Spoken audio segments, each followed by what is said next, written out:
Hey everybody. Cool. Sorry I'm starting up a little bit late.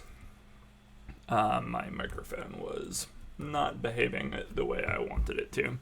But we got that sorted. Hopefully we're in better shape on the network stuff today, and we should be good to go. So today, what do I want to do today? Two things.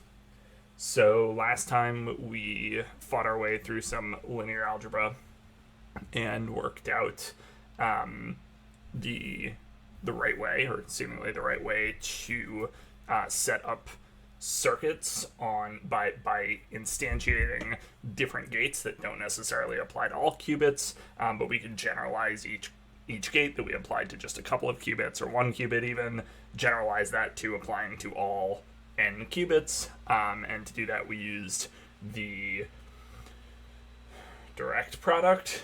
It's the Kronecker product on matrices. It's the tensor product on, if you're thinking about things as vectors and like broadcasts. But either way, we figured out how to use the Kronecker product to do that, and that let us set up our first real circuit.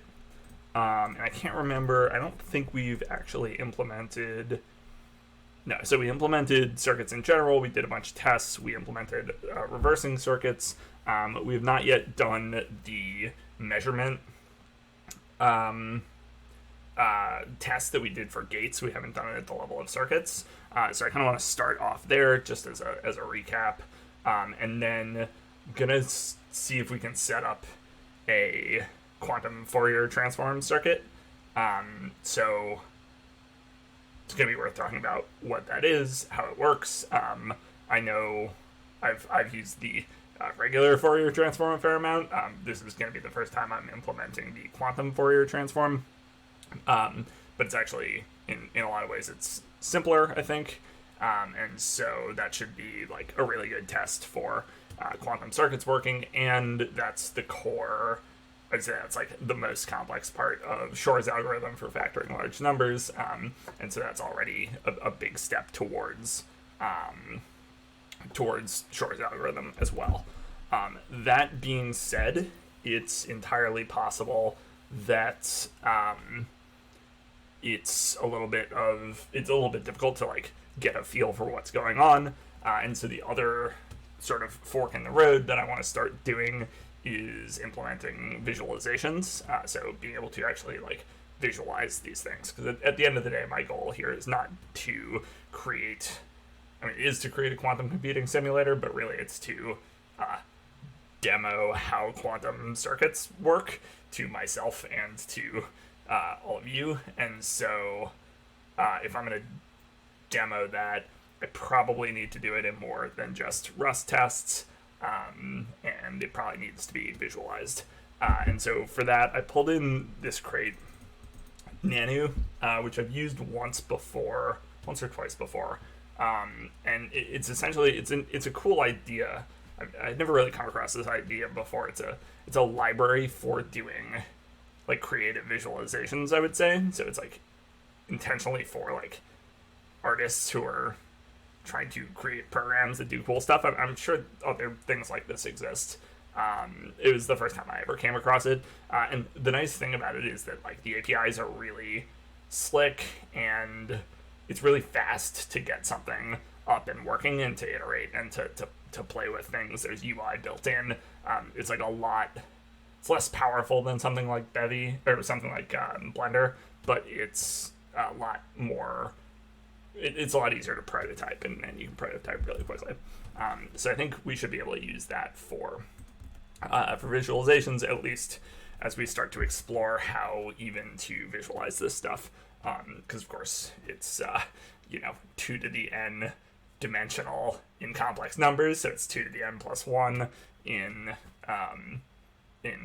terms of like real dimensions, or just in terms of, I guess, dimensions. And so that's quite a high dimensionality to try to visualize. Obviously, we will approximate that.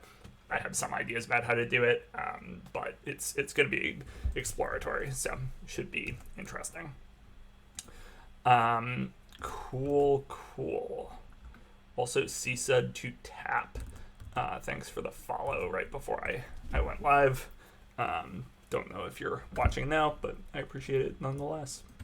Do follow if you are watching. It helps. Cool. All right. So I did pull in Nanu already just to pull the dependencies and stuff so we didn't have to wait for them. But I don't want to start with visualizations. I want to start with the our last quantum circuit test just as a little warm-up. So let's create a new branch to work on, and it will be, we can just call it measurement quantum circuit test or something. It's a long branch name, but hey, what are you gonna do? And okay, and the goal is going to be to do the exact same test that we did for quantum gates, but let's do it for if we like build the actual circuit. And one thing that I think this is going to elucidate a little bit is like right now we have a very limited ability to perform measurements on quantum circuits. So we can't measure anything in the middle of our quantum circuit. And we have to think about whether that's okay and that's what we want to do, or if that should be something that we can do. So,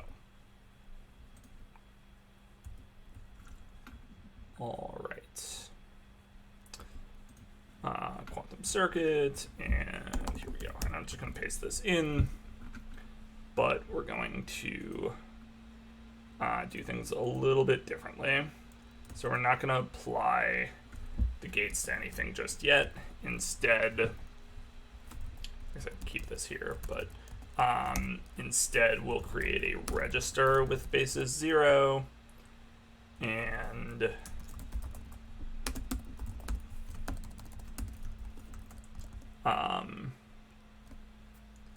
it's a quantum register.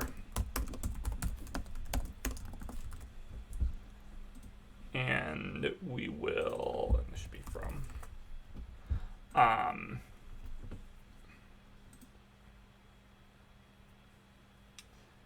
and so the idea here, and if you've seen the earlier videos, you'll know this, but the idea is to have a simple circuit that shows that measurement changes the outcome of what the circuit does.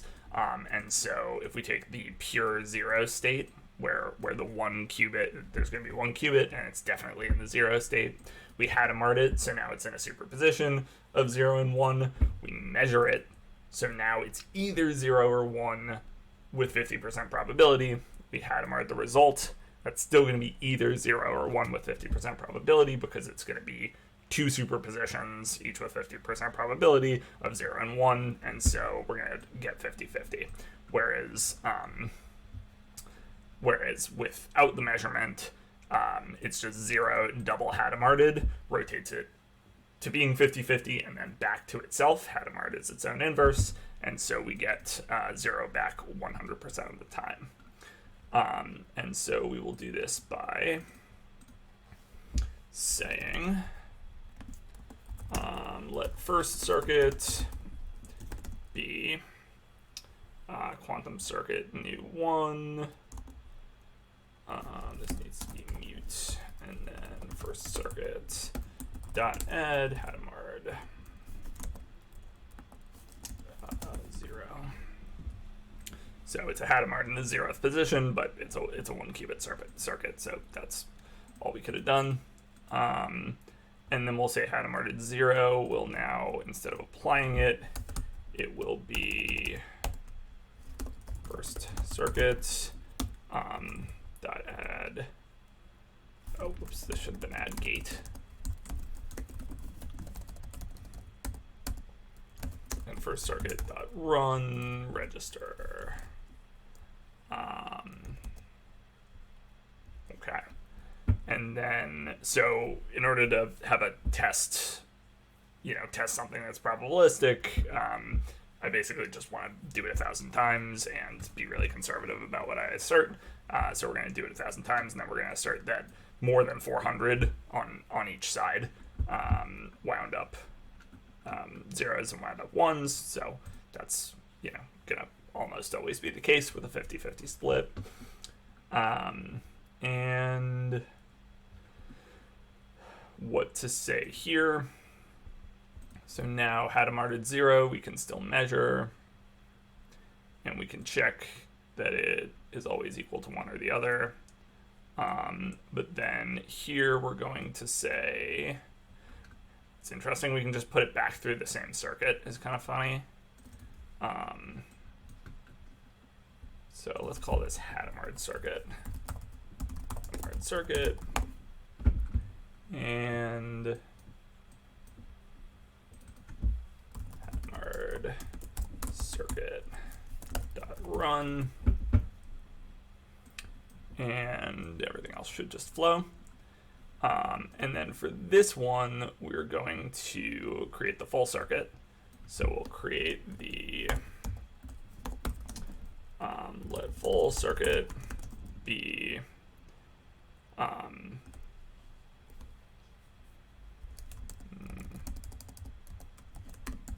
interesting, but no. Add gate, Hadamard, gate at 0. And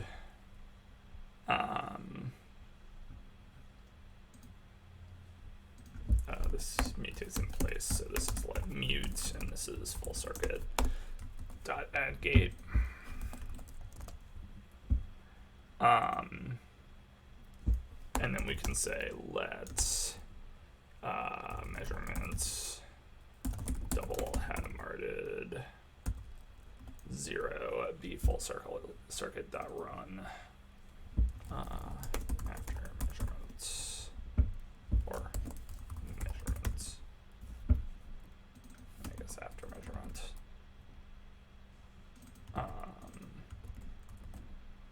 Okay, and this can go away.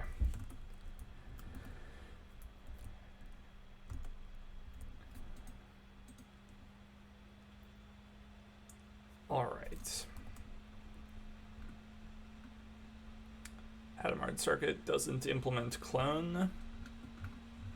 Let's let circuit implement clone. That should be fine.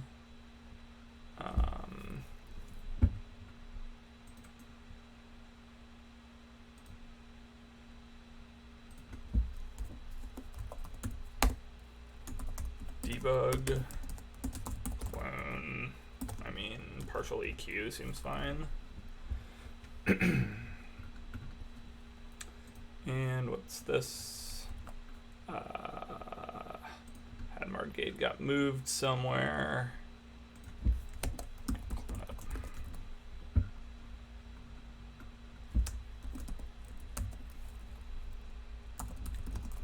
And let's see what we get. And it passes. Okay, so we are able to demonstrate quantum interference, measurement interference with our circuits. Now,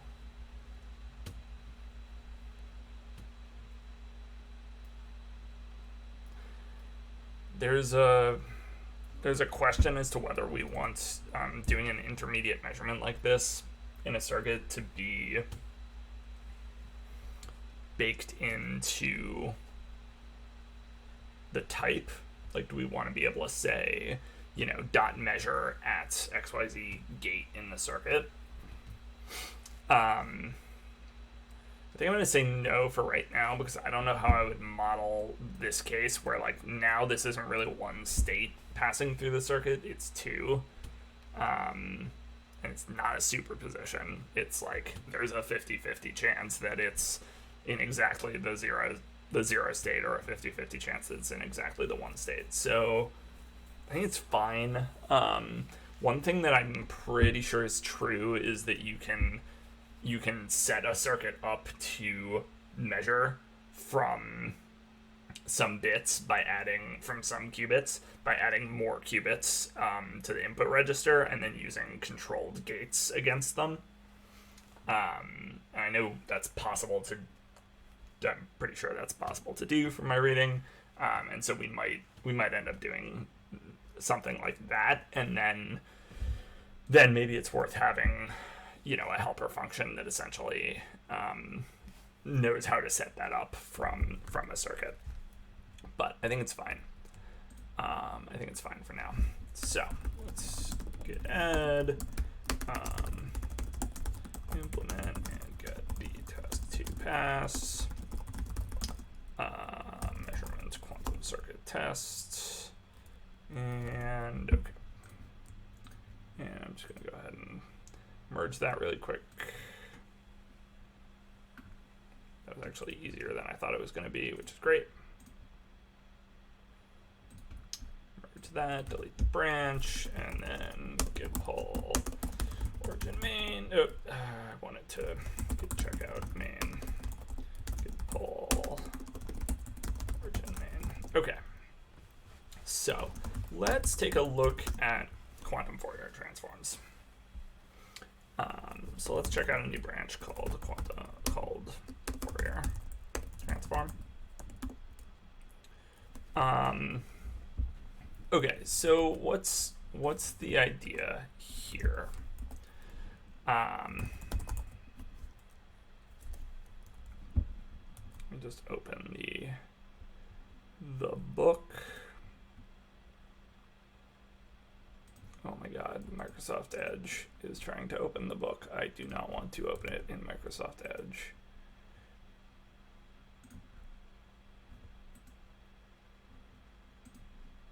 Open with Chrome.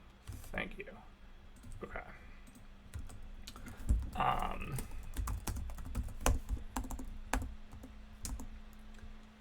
Okay.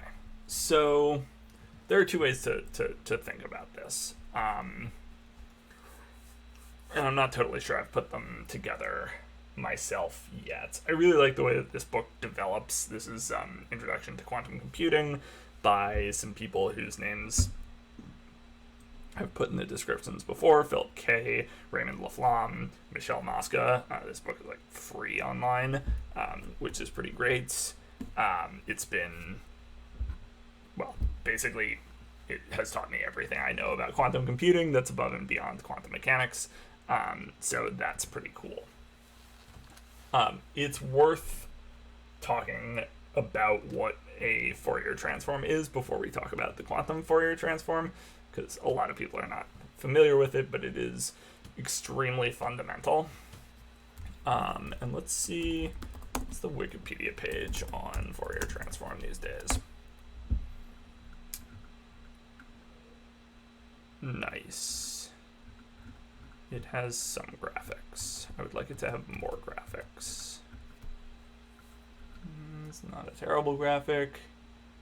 This is a better graphic.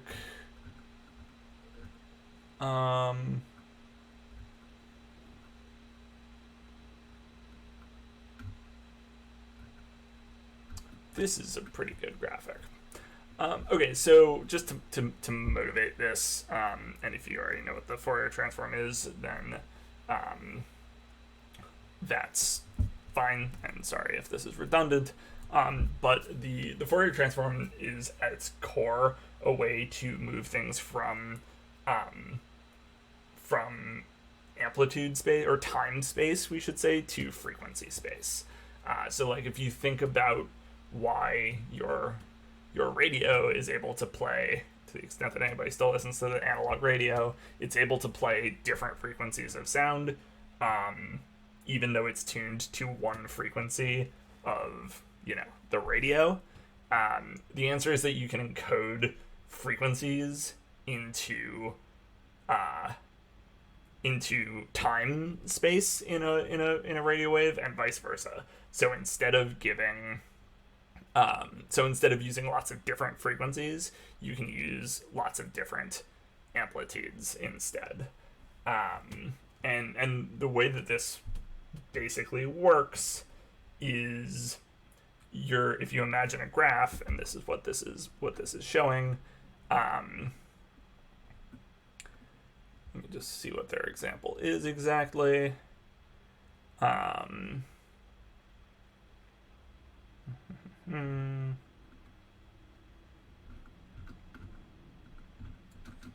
Yeah, So this is the point here, is that this is a oscillation at 3 cycles per second, where time is the x-axis, right? So this is over time. This is like the amplitude space. So measured as a function of time, you have this wave. And this wave, if you count peak to trough, it's 3 times per second, right? So peak to peak. So 1 peak, 2 peak, 3 peak, and the 4th peak is back, or the peak that lands on 1 after starting on 0 is the 3rd peak. And so this is oscillating 3 times per second. And so what you want to switch this to is instead graphing frequency on the x-axis, and you just basically want to see like a spike at 3 hertz. And that's what you get here. They're showing, can we see? Yeah, this is. And so I guess you actually got one at minus and one at plus, but they're both at 3, right? And so the Fourier transform gives you back a graph where you put frequency on the x-axis, and you get how much of each of those frequencies that is. And it might seem like, okay, well, I was able to read the graph in the first place. Like, why do I care about this?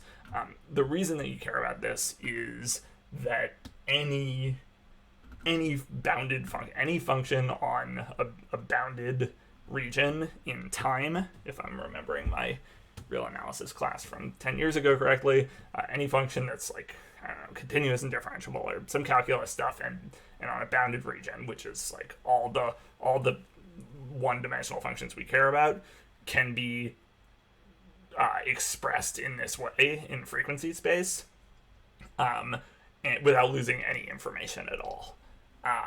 And so for sound and light, that's super useful. You can take a complex like light that you're getting from a distant star, and you can break it down into its frequencies, which then tells you what the spectra are in the star, which then tells you what elements it's made out of.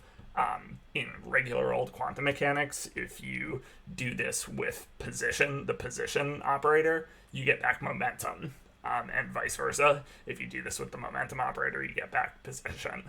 And in fact, that's what leads to the Heisenberg uncertainty principle, that you can't know more, like too much about position if you know a lot about momentum and vice versa.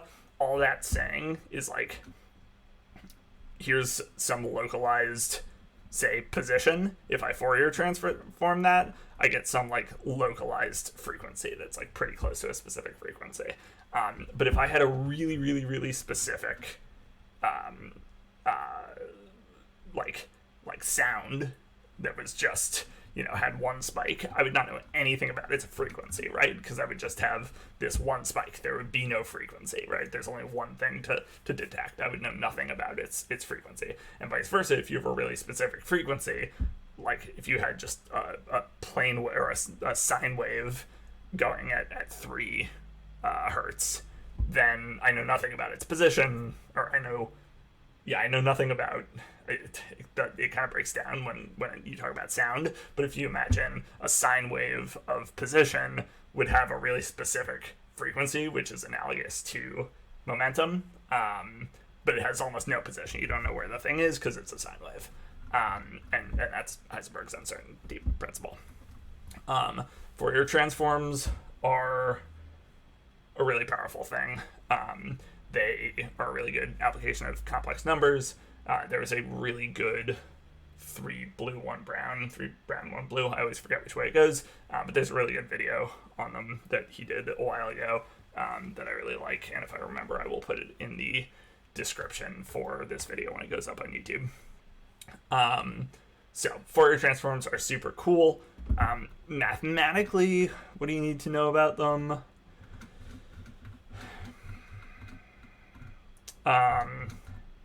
The expression for it looks like this, and roughly what it's doing, if you remember when we talked about complex numbers, you might notice this e to the minus I 2 pi frequency thing, position thing. So this is essentially rotating around the unit circle. And then what happens is when there's something that looks like a constant frequency, those rotations constructively interfere with each other, and you get a spike when the x-axis hits that frequency, and otherwise they destructively interfere, and you don't get anything. So if you're looking for 3 hertz and you're at c equals 2, then they will destructively interfere because 3 and 2 are like relatively prime, and they'll destructively interfere, and you'll basically get 0. But if you're at 3, then the cycles exactly line up with the hertz, and you get this this cumulative effect where it shows up on the graph. I'm not sure how important it is to really understand this for what we're doing, but I do think it's, well, I think it's interesting in of itself, so maybe just, bear with me if you find that interesting, and if you don't, it's maybe at least useful when thinking about what the quantum Fourier transform does by analogy. So let's take a look at what the quantum Fourier transform is. So the idea here, the thing that they set up here is, and let me see if I can find where they set it up. So suppose that you know that your input is somehow globally rotated. So you pick some little omega, some frequency, and you globally rotate it. You use that frequency to globally rotate all of your bits that went in. That global rotation can be recovered by doing something that looks a lot like an inverse Fourier transform. Because essentially what you've done is you've said, I've given you a frequency baked into this thing. Undo that so that we can read off the number, basically. And so, blah, blah, blah, they do a bunch of math, but the point is that you can construct you can use this gate here, which is a phase rotation operator.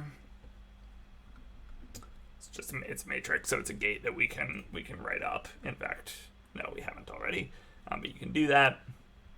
And then you can do this thing where you take your input, you Hadamard it, you phase rotate it, you Hadamard the result again, and you get back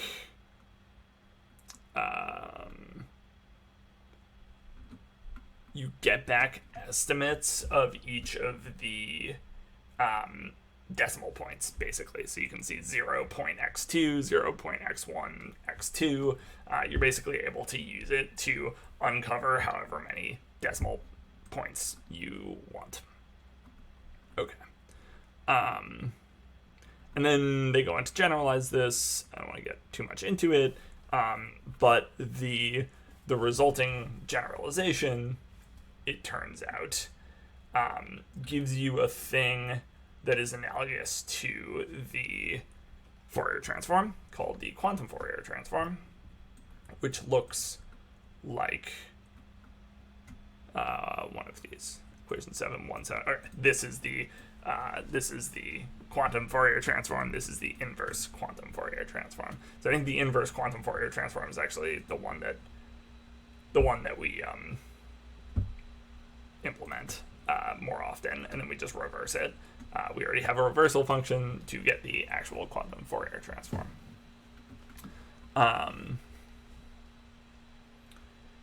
And it looks like this. Okay, and here's the whole phase diagram. And so I will admit to not completely having walked through all of this yet, and so we're going to be kind of doing it live here.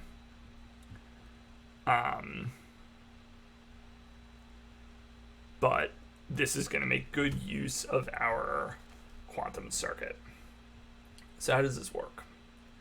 So this is the quantum Fourier transform. This is the normal one, not the inverse one. And it takes n input qubits, so we know how to do that already. It Hadamards the first one, we know how to do that already. And then it applies n minus 1 rotation qubits. And what is r sub n? It's the rotation. It's the rotation by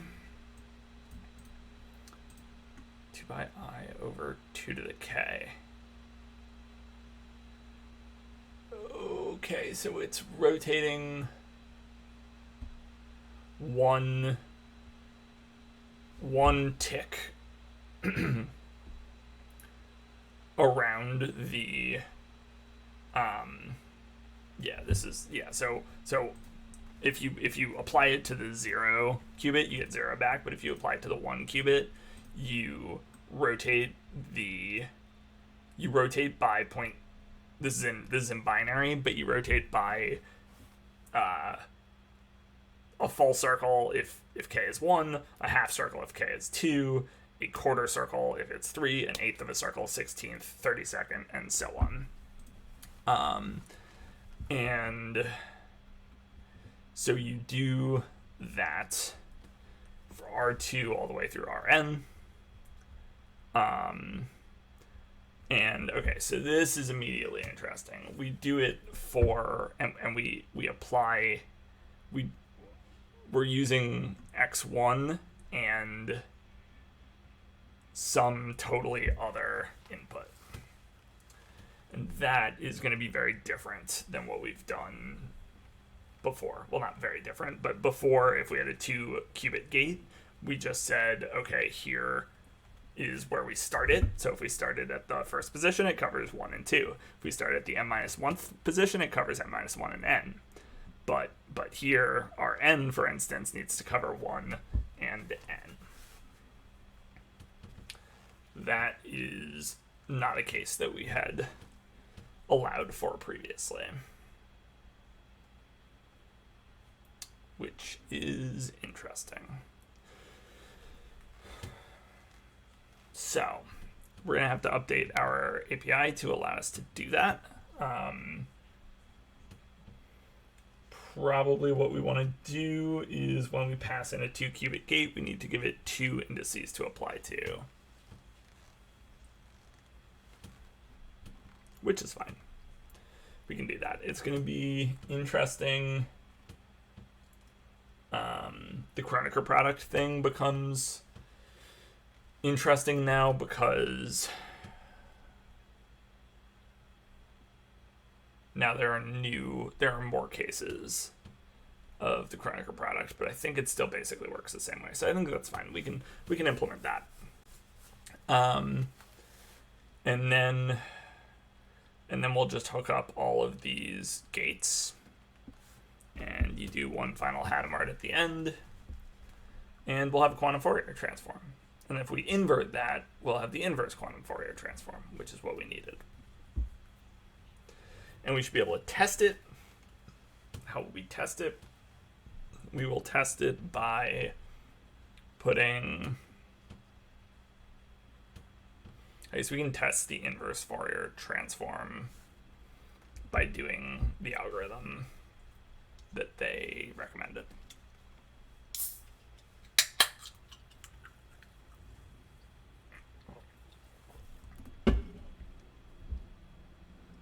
Should be okay.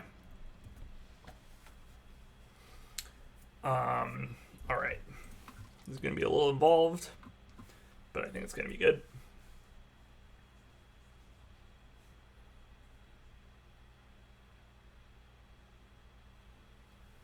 I think it's going to be good. Let's do it. Cool. Cool.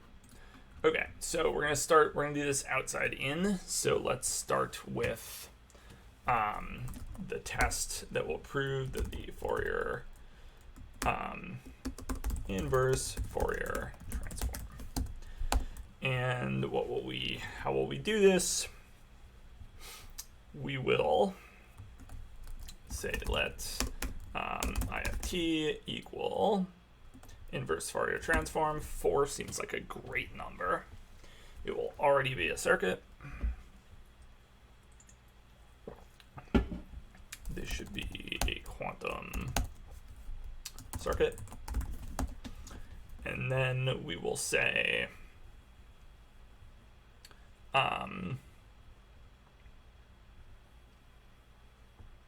oh, that's not a bad test. Test Fourier and inverse Fourier are inverses. I mean, this is going to be trivially true, or close to trivially true, but we should still do it. Fourier transform and inverse Fourier transform. And why is it really wants this to be a quantum circuit? Quantum gate, rather. Okay, and then we'll say let register be all ones.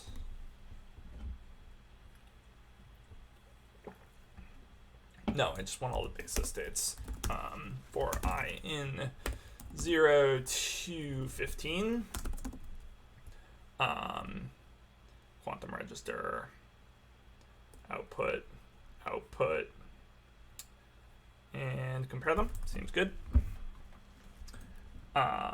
Those don't exist yet. That's fine. All right. And then the proper inverse Fourier transform test will be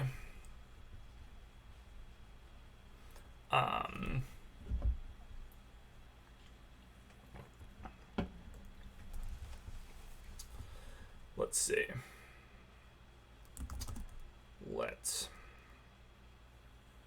Do I want to do 4 or do I want to do 3? Let's just do 3. I think 4 is going to be a bit of a headache, but 2 seems like too few.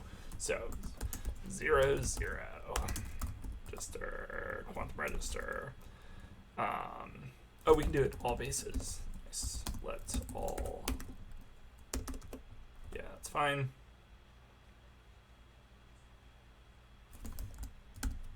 That's not fine. All bases. Okay. All your bases now belong to us, as they say. And then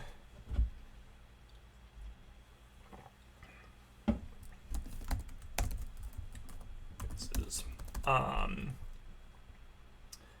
And then we just want to assert things about these. So I of t run basis 0 almost equals basis 0. That's accurate because 0 gets mapped to 0 under the Fourier transform. Wait, is that true?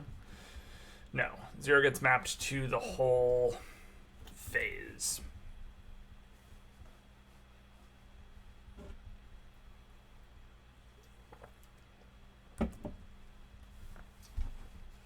X1, X2, X3. Oh yeah, so 0 gets mapped to 0, gets mapped to e to the 0, which is the Hadamard gate, which is going to be a 50-50 mix, right? So this should almost equal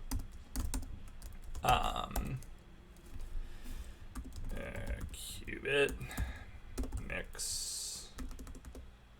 How do we do this? Mixed.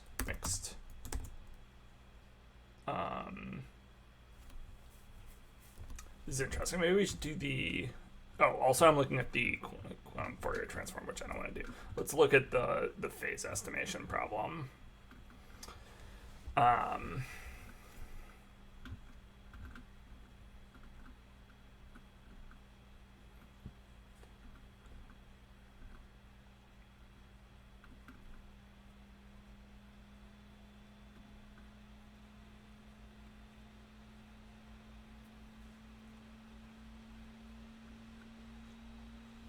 Just looking at the example that they give. This is the inverse quantum Fourier transform.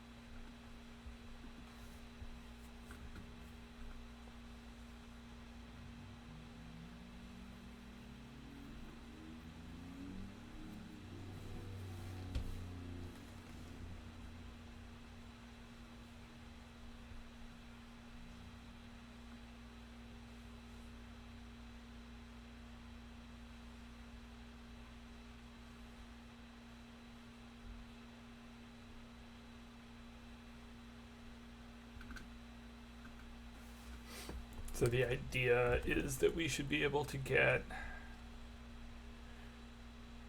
really close here. I'm just trying to work out why this is what I'm passing in.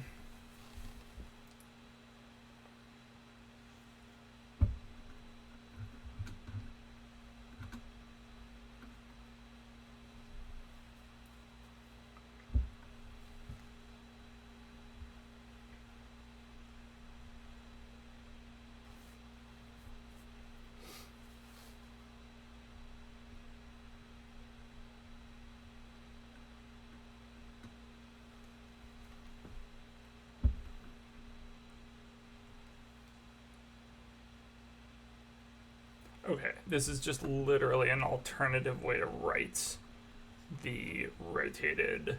So these are just it's just an alternative way to write the same thing.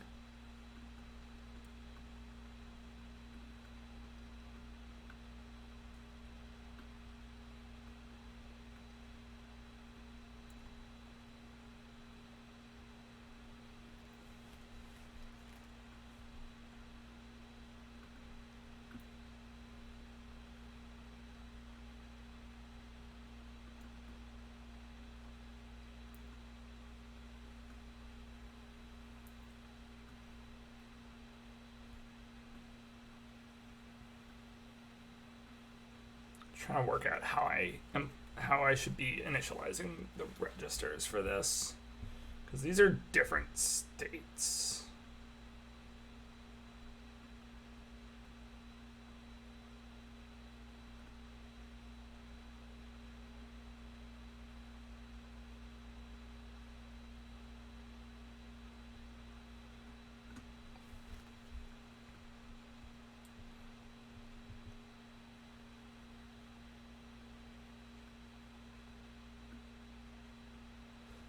They're saying this one state can be written as the direct product of these states.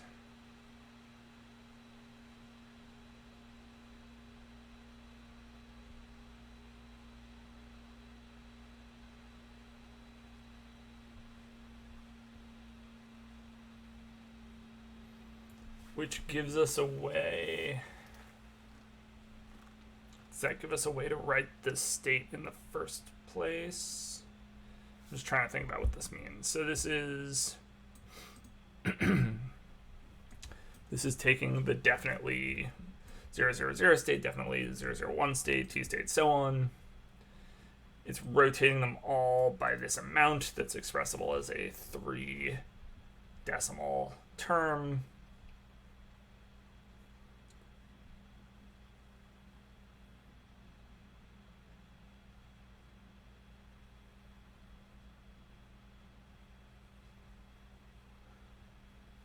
It's rotating them by more than that, though. It's rotating them by y times that.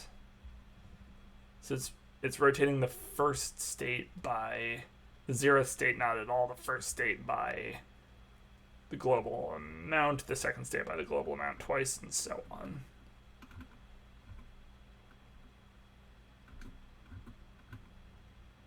So that what we're talking about here?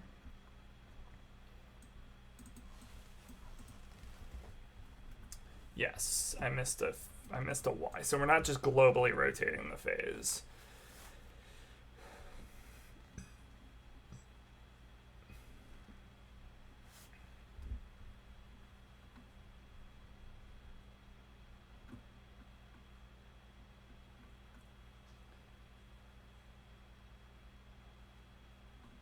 We're rotating the 1 bit by a little bit, and the 2 bit by a little bit, and the 3 bit by a little bit, and so on. Okay, and that state is equivalent to these guys.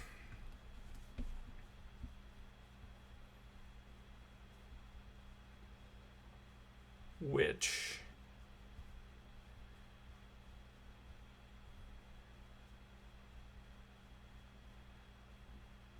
is just, this is just a number that we can calculate and then we can mix.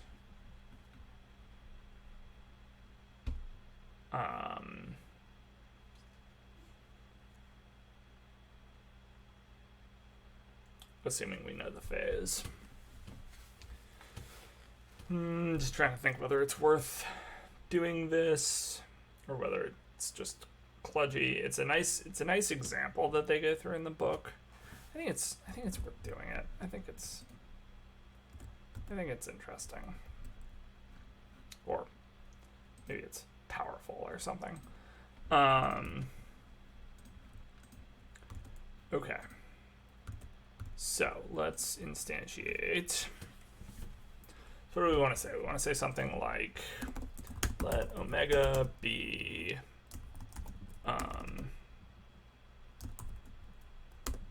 tau over, I need it to be expressible as 3 digits, so it can be 1 over 8 times anything, is the point. That would be 1 over 2, that would be 1 over 4, that would be 1 over 8 times anything. So let's make it as annoying as possible and make it 5 times tau over 4. Okay. We'll import tau. Not like that.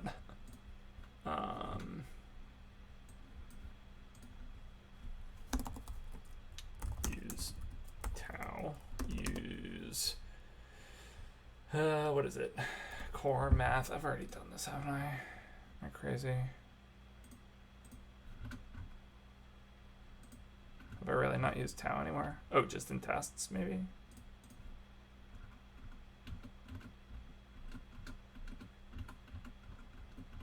I did the rotation gate, didn't I? Did I really not use tau anywhere yet?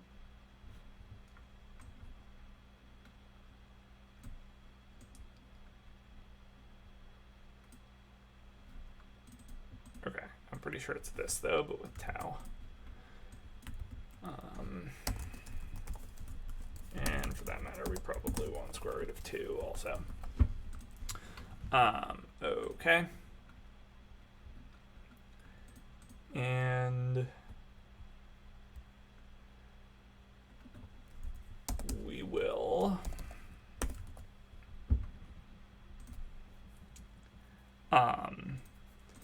so we need the 0 basis to be qubit base basis 0, qubit basis 1,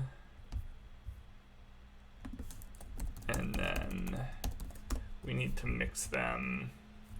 Oh, I don't think my mixture can take complex numbers, can it?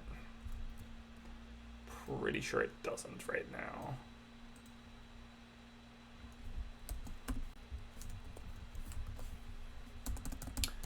Pretty sure it doesn't.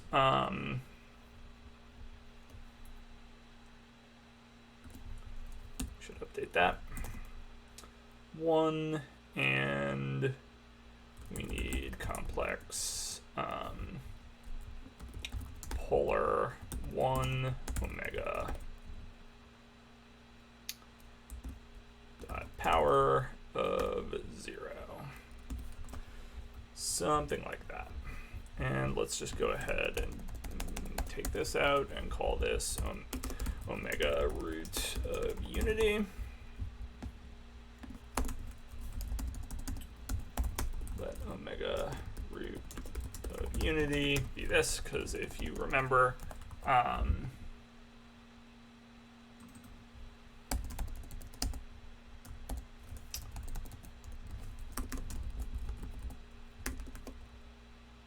have to do this myself? I really thought there was a way to do polar rotations. What did I do in the rotation gate? Identity, complex. Nope, I just did it like that. Okay.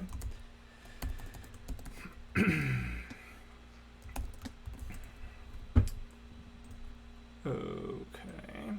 Complex root of unity, and we take omega. And that's, so this is,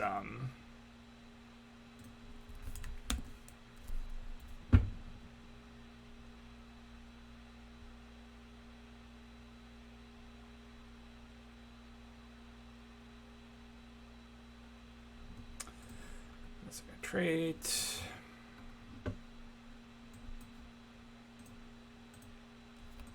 Am I missing a trait? Complex field, yeah, I'm missing a trait.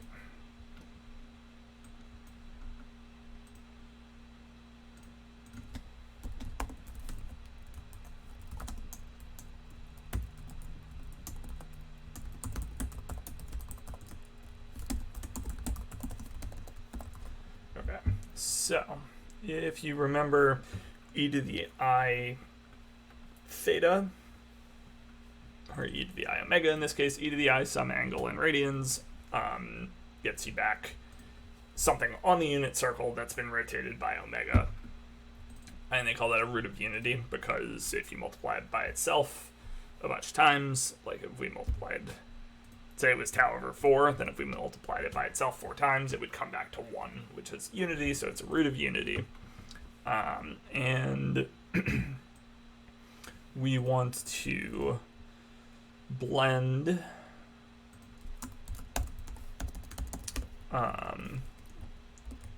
we want to mix this in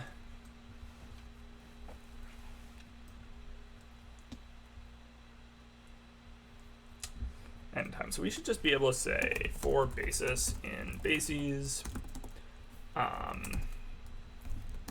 assert that basis.clone or IFT run on the basis almost equals a mixed qubit of 0 and 1, where we take 0 and the omega root of unity. And there we'll automatically get a square root of 2 in there. I think I'm going to have to do this. And my fan is making a really awful sound right now. I hope you can't hear that.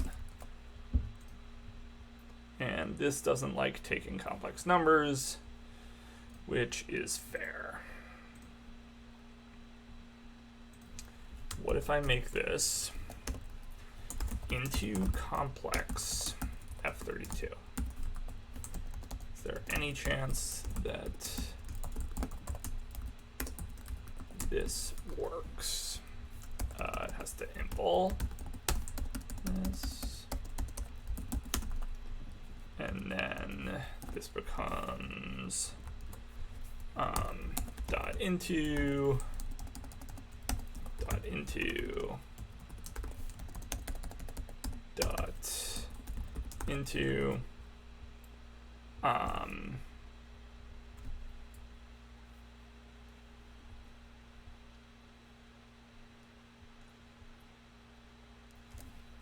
so this still works, maybe.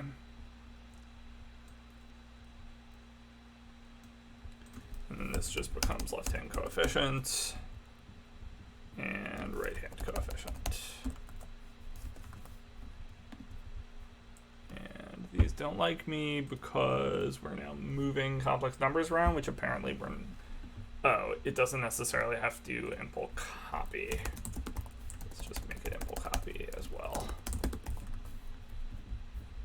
Okay. So now hopefully all of our tests are still passing. We'll check that in a moment, and maybe this actually works. Cool.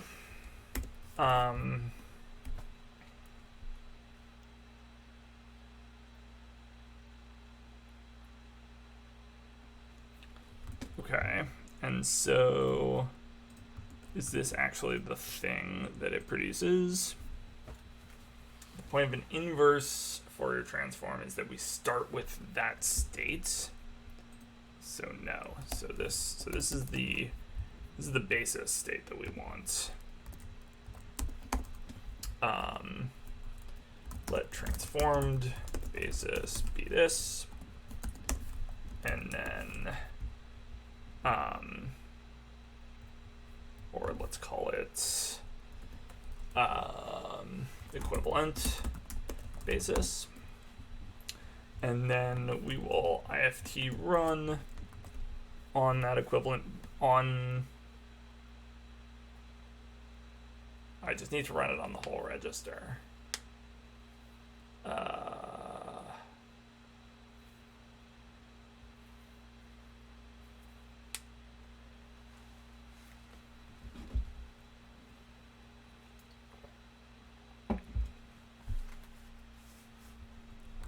Maybe I should just run the forward Fourier transform.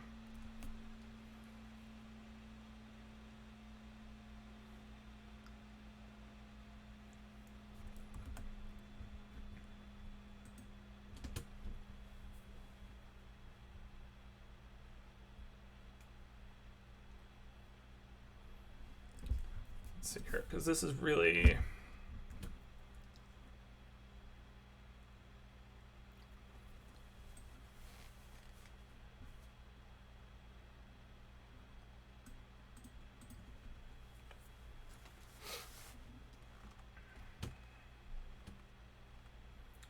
each of our bases. We get back a basis. That's just some starting basis. So if we do rotated basis, and we change this to Fourier transform, just FT, and this is just Fourier transform, and this is just Fourier transform, then the rotated basis is the expected result. And so if we run this on basis, we expect to get rotated basis. Why is this a qubit?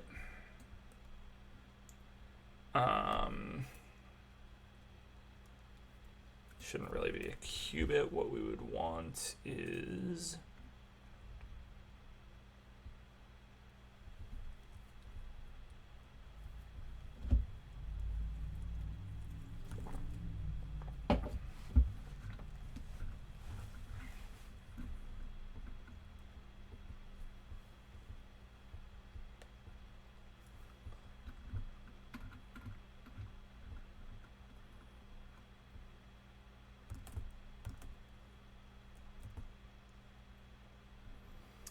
want the regular Fourier transform. So this is the full gamut. We pass on the regular basis and we get back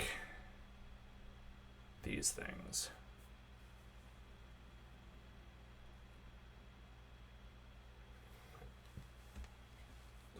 So we're constructing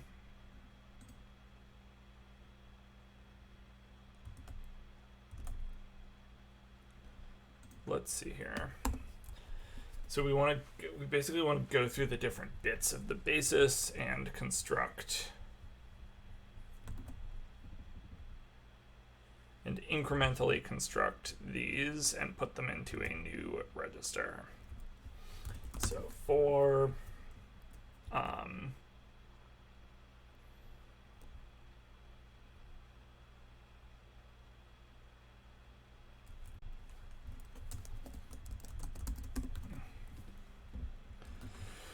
I'm just debating which one of these is easier to write the test for at this point.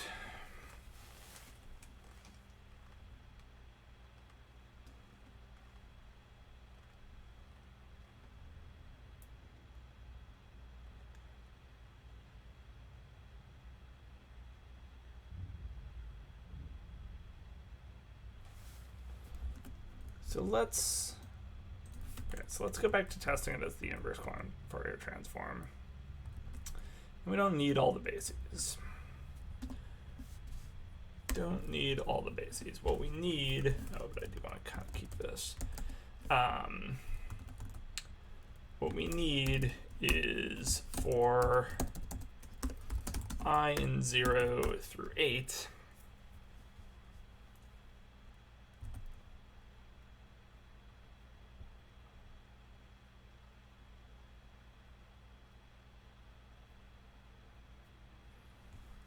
we need a step.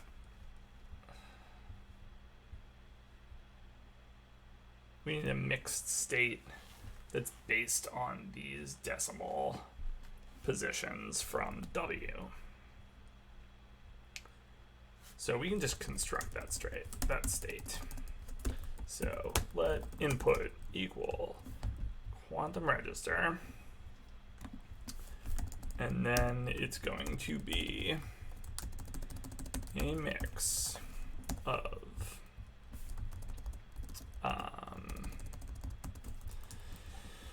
qubit basis 0 and qubit basis 1.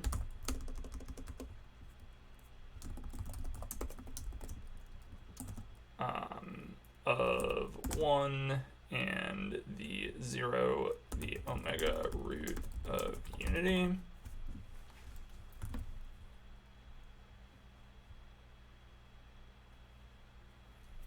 But it's not the omega root of unity, actually. It's just complex exp of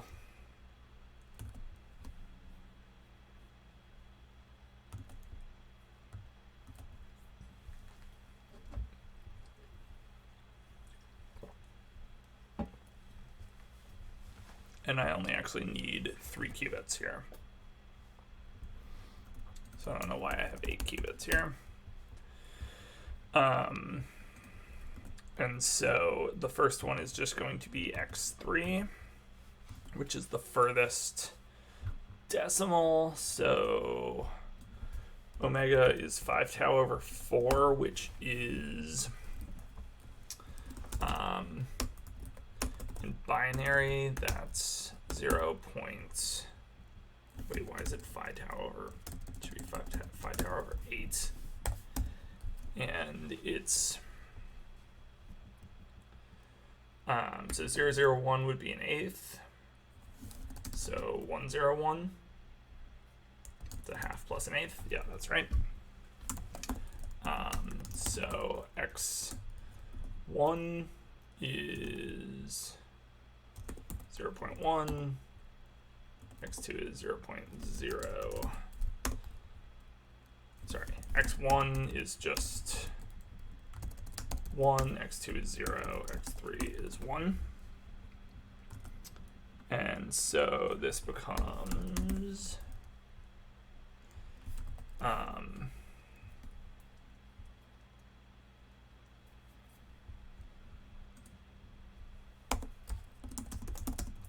so x2, x1, or sorry, 0.x3 is 0.1, which is 1/2. 0.x2, x3 is 0.01, is 1/4, and x1, x2, x3 is 5/8. Of course, we wouldn't know this in the statement of the problem, but we can do it in our test, and that's fine. So this becomes 1/2.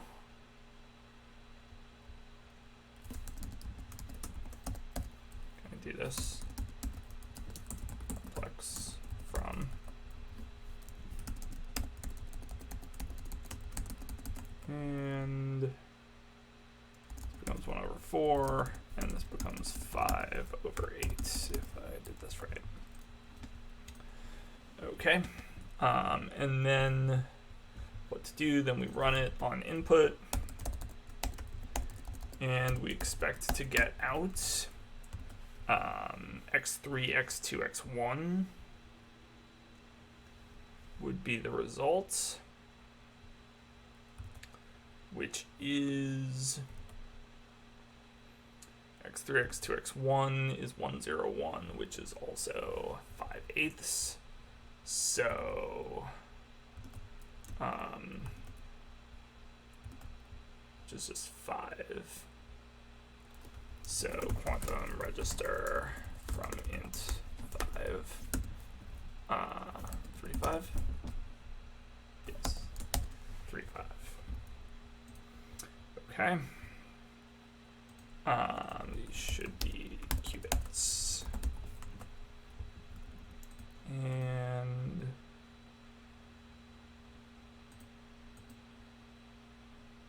quantum register from vector normalize.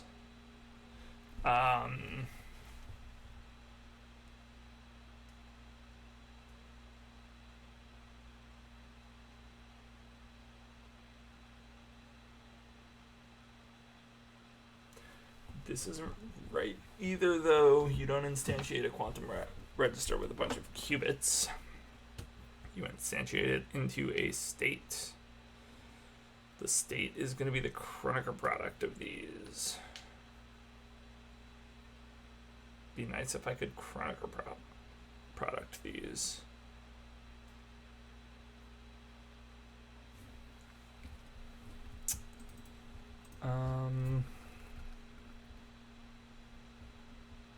So the point is, and I've done this before. I've made this mistake before. The point is that if you take, I've lost my. So the point is that a quantum register is a bunch of qubits, but it's a superposition of a bunch of qubits in general that maybe can't be represented as a mixture of a bunch of individual qubits. What it can be represented as is a mixture of all of the different basis vectors, but that's not the basis of one qubit vector. That's the basis of, all 8 of them, 0, 0, 0, 0, 0, 1, 0, 1, 0, so on. And so what we really want to do is Kronecker product these together as, or tensor product them together as registers. So let's get rid of this. Let's get rid of this. Let's fix this.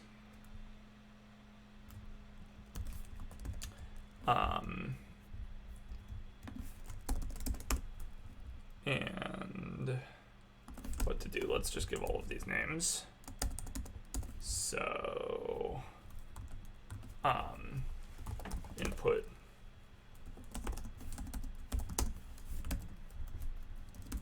let input 1, 2, 3 be those, and then we'll say let input be input 1 dot tensor product input 2 dot tensor product input 3, which we haven't implemented yet. Okay, so that should now be our proper input state, and then we should run it, and in the end we should get back the value 5 in the quantum register of the correct size, which will have indicated that our inverse Fourier transform has successfully pulled the global phase factor out.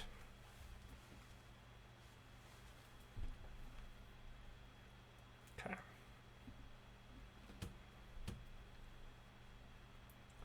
Seems like it would be easier. Can I set up this state in some other way? Seems like a lot of work in order to. So the state is for each basis vector. Okay, it's way easier to set it up this way. So let mute input. Let's see here. For I in 0 through 8. That's each basis vector.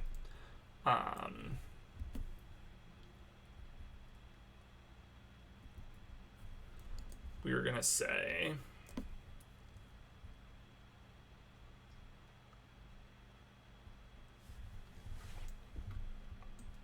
let's see here. Can I just do it as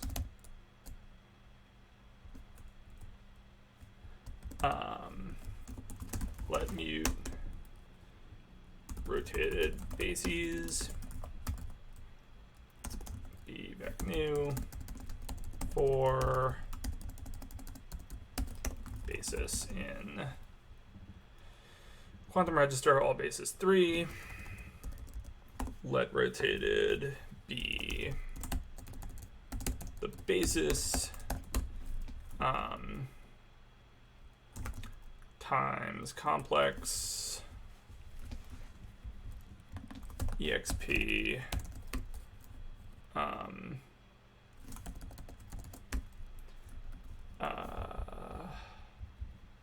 omega times can't quite do this for, let's say, idx in 0 through 8. Let basis equal quantum register basis 3 idx complex I, and we multiply by omega, but we multiply by idx times omega. Okay, and then we push it on, and then we just need a mixture of our different bases.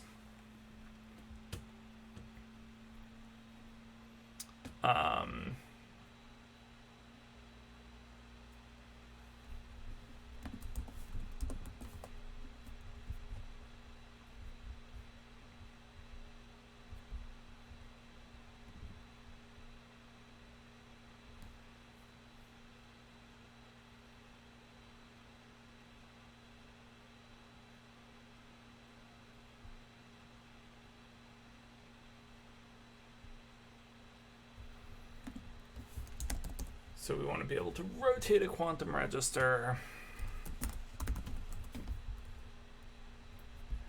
Let's just rotate it.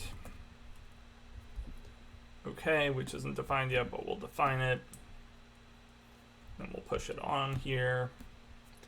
And I think let's just say let mute input be quantum register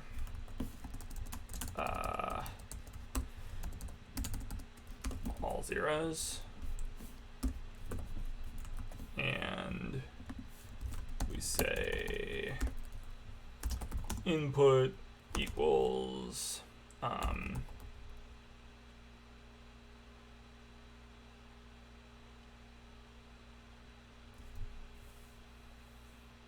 do I sum these up effectively?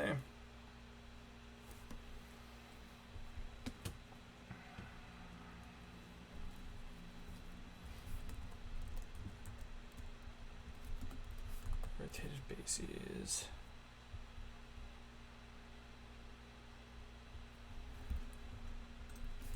I guess we can do let input equals quantum register mixture rotated bases.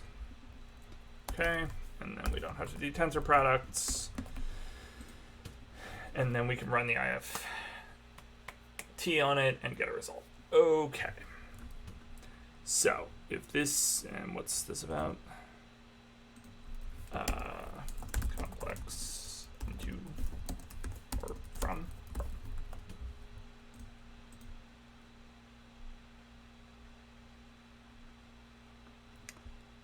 Cannot multiply. Complex from. Okay. can't multiply a complex number by a complex number. I'm as f32. And okay, so if it seems like it's taken like an hour to write one test, that's because it has, but that is desirable because if it hadn't taken an hour to write the test, it would have taken a lot longer than an hour to do the implementations. So here we are.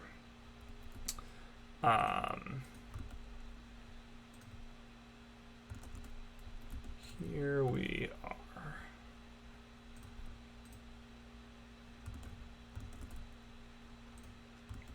Okay, let's implement some functions then. So we need a few new functions on quantum register. One is mixture, one is rotate. So quantum register rotate.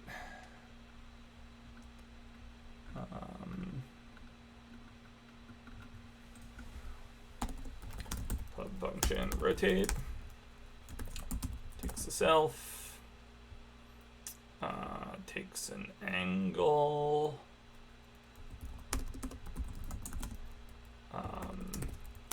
returns the self, and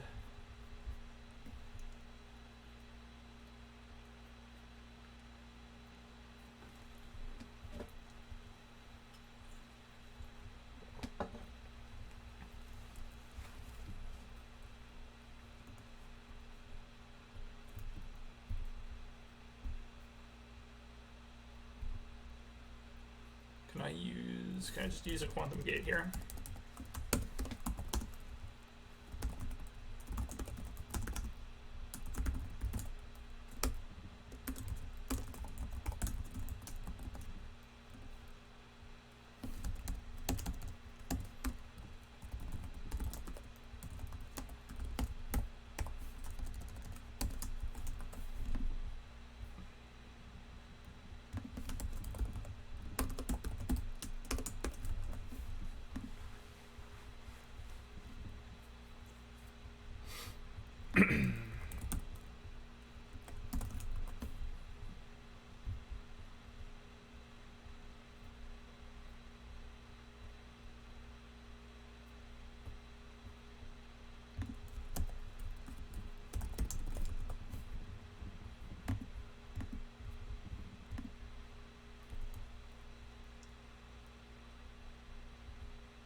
We can just return new register.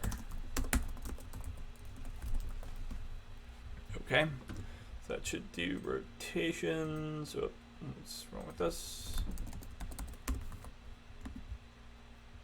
Apply takes anything that goes into. Okay, but a quantum register already goes into itself. No. Into quantum register, and this is a.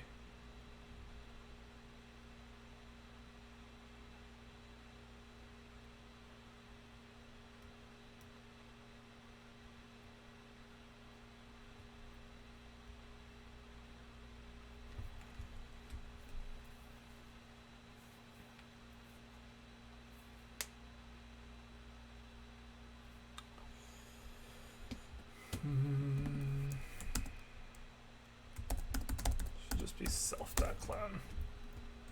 Okay. So that should do rotations, and then the other thing we need is a mixture constructor.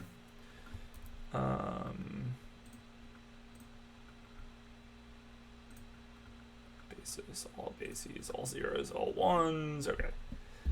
Pub function mixture, and that needs. Does that need n qubits? Nope, it already knows it. We just need registers. Back self. Returns itself. And what do? We fill up a D vector. We take the registers.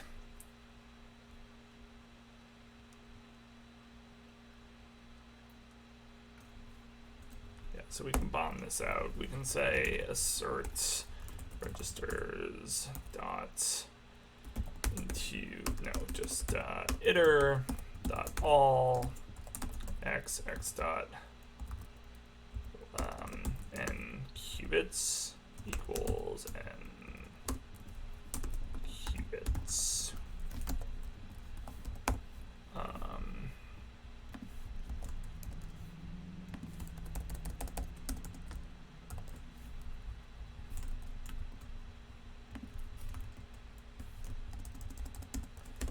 Let n qubits equal registers 0 dot n qubits, and then we also need to assert that registers dot length is greater than 0. Maybe. We actually don't. Yeah, we do, because we don't know. Otherwise, we don't know how big the register should be. Okay, cool. That gives us mixture. What are we whining about? Nothing. Don't see where the issue is, but it's going to yell at me about something later, but that's fine. Okay. So now we have rotations. F32. What's the problem with this? Expected type F32, and instead it got, that's fair. It's just IDX times omega.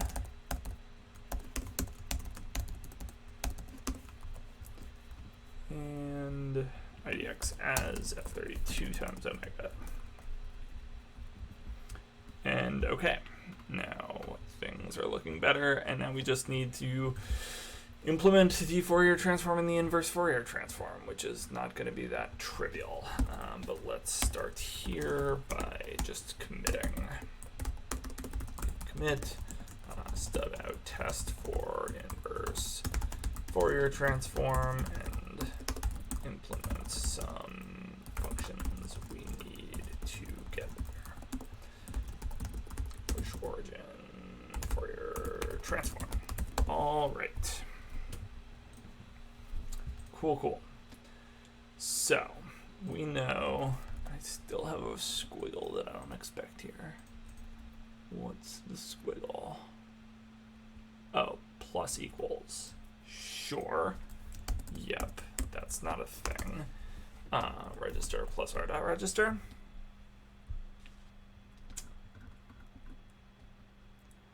Cannot add unit matrices.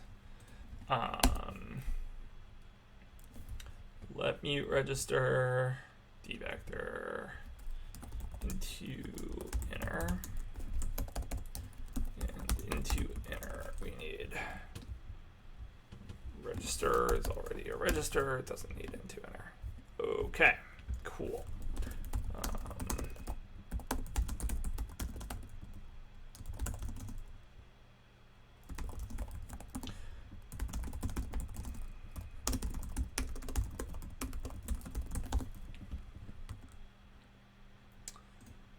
Nice. Okay.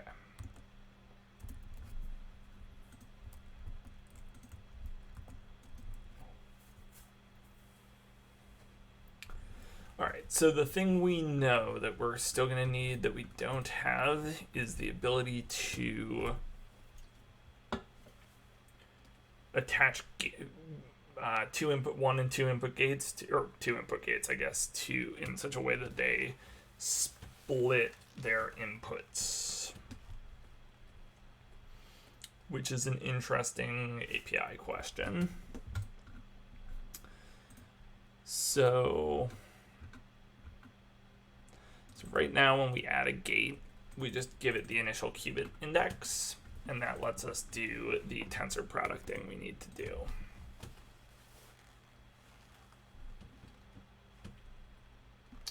So the new way to do it would be what?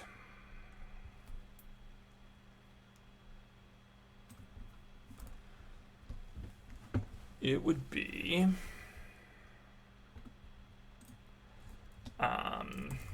This would be over a vec of 0.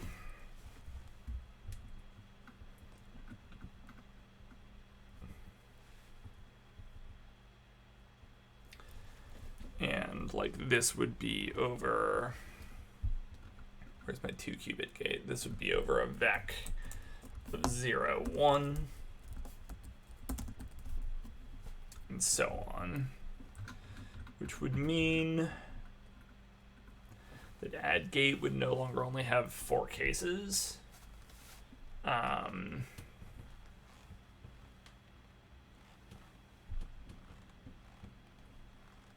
It now means that you have to run through the qubits and like losing my balance over here. Got stuff on my floor. It would mean that you'd have to run through the n qubits. You would have to, every time you run into a something that isn't an input, you construct a qubit index or an identity, and then you tensor product it in. That's not so bad. I think that's not so bad. Okay. So let's update our tests to handle that. So we updated this one. So these are going to be the singleton vec, that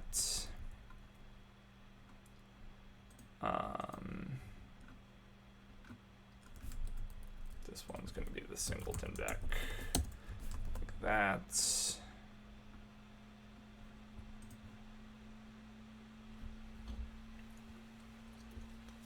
I'm going to have to sort the vec.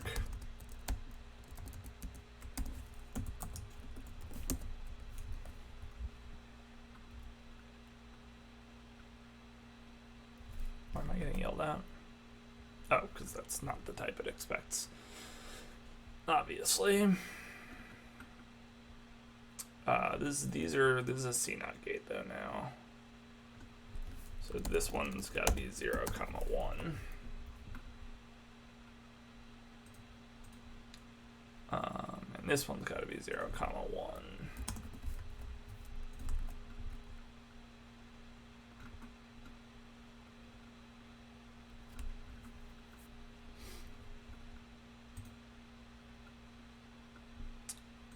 Add gate to Hadamard,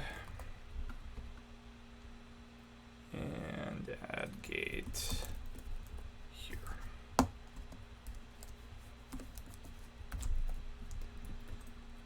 Okay.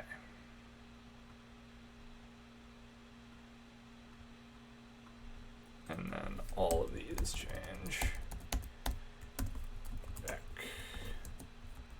And the C0.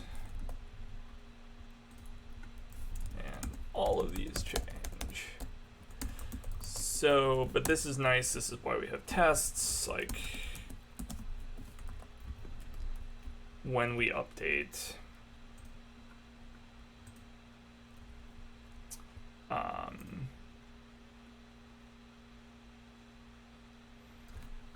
we'll update our implementations, but we'll catch a whole bunch of potential bugs if our tests start failing. Cool. And now everything's yelling, but that's fine. Okay. And there are no gates in here. Okay. So now we're basically completely re-implementing this, right?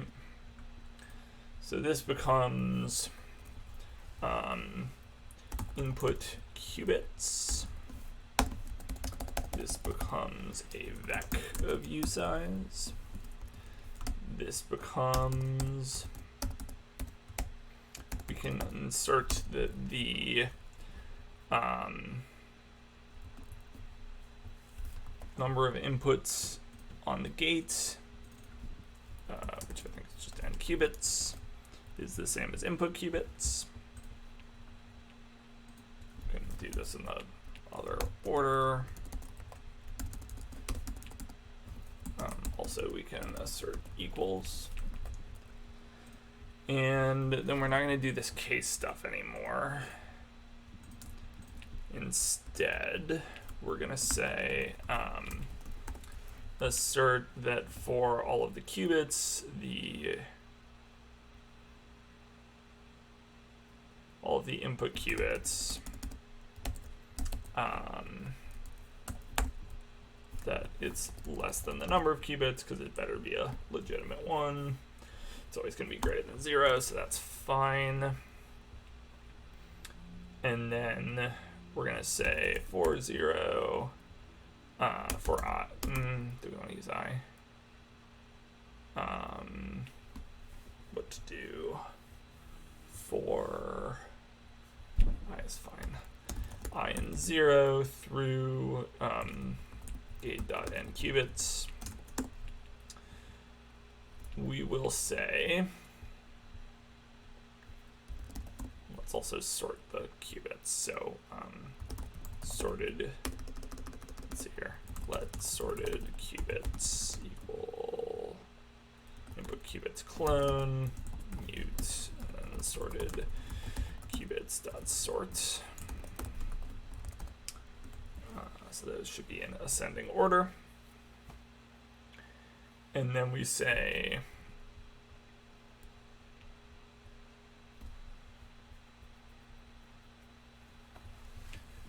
we want to go through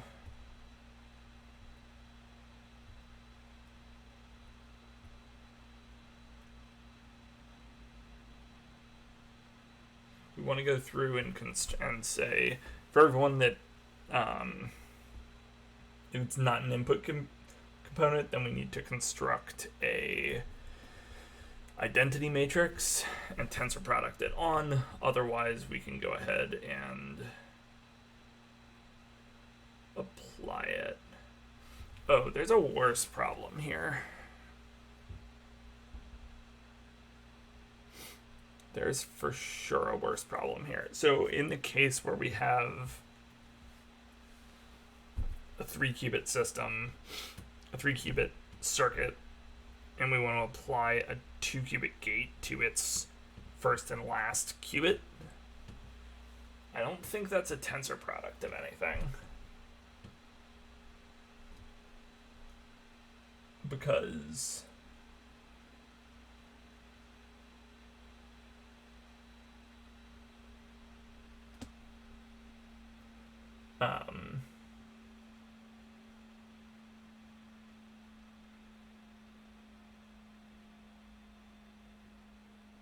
or at least it's not a Kronecker product.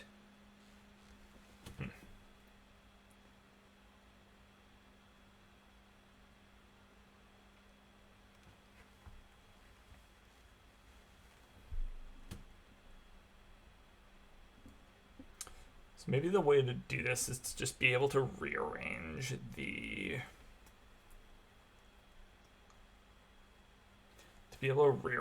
gates.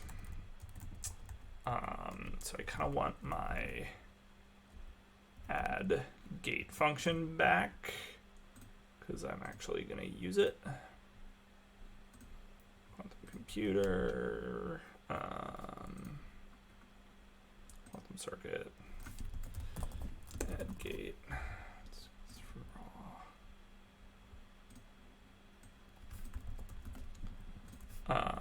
So this is going to be, we're going to have a private function that's add contiguous gate.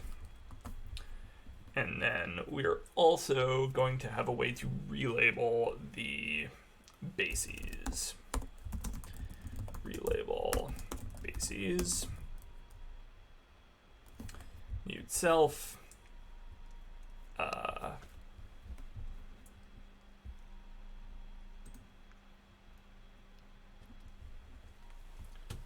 And what is the point to just swap?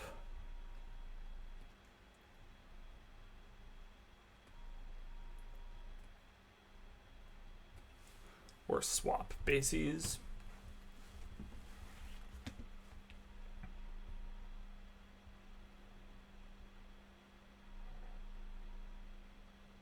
And then swap them back.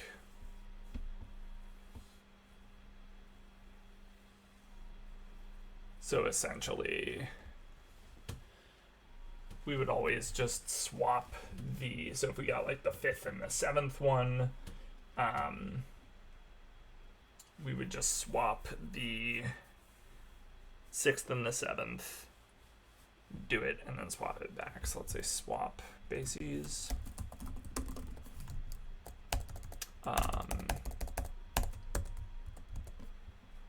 And then, but this needs to happen to a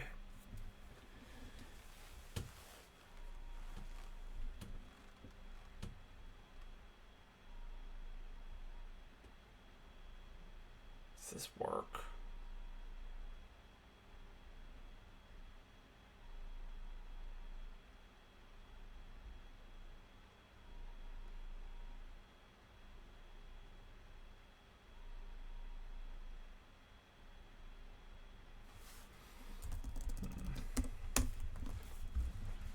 I guess we would want it on a quantum gate.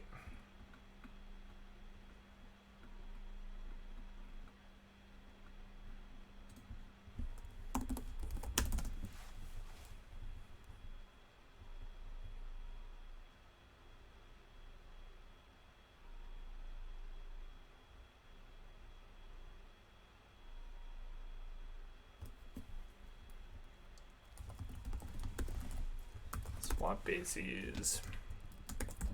Mute self, I U size, J U size.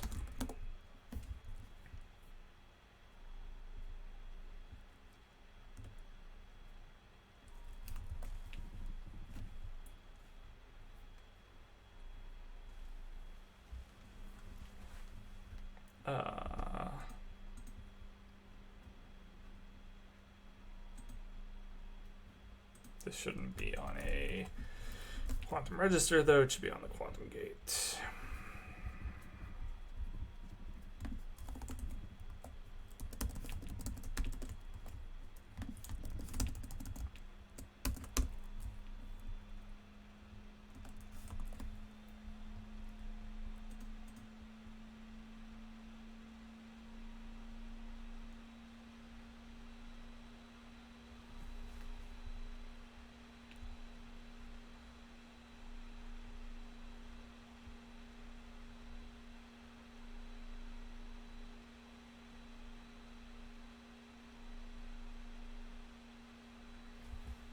I don't even know if this is right, though.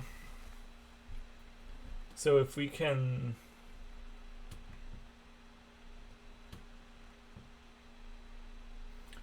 The goal would be to say, okay, for a quantum gate, the thing a quantum gate does is basically applies a matrix to a register, which is basically a vector. We would like to rotate, we would like to permute the bases of the matrix for a moment, which is to say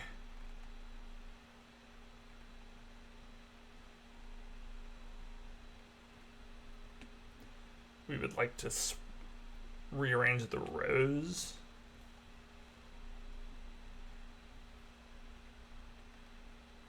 temporarily, and that'll let us do things in whatever arbitrary order we want. Because if we were operating at the level of tensors instead of at the level of matrices,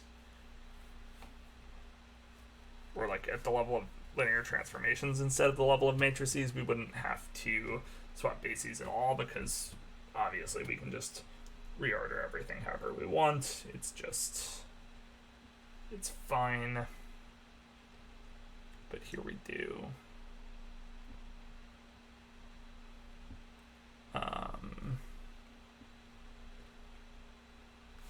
Okay.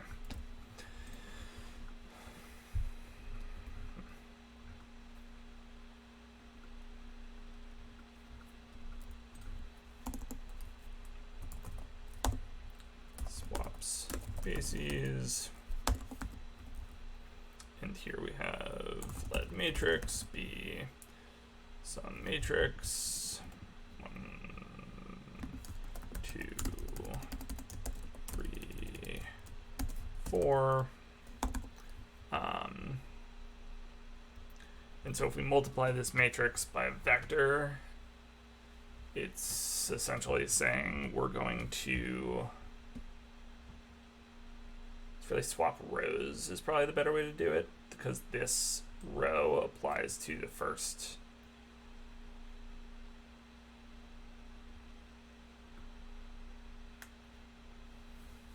Is that even right?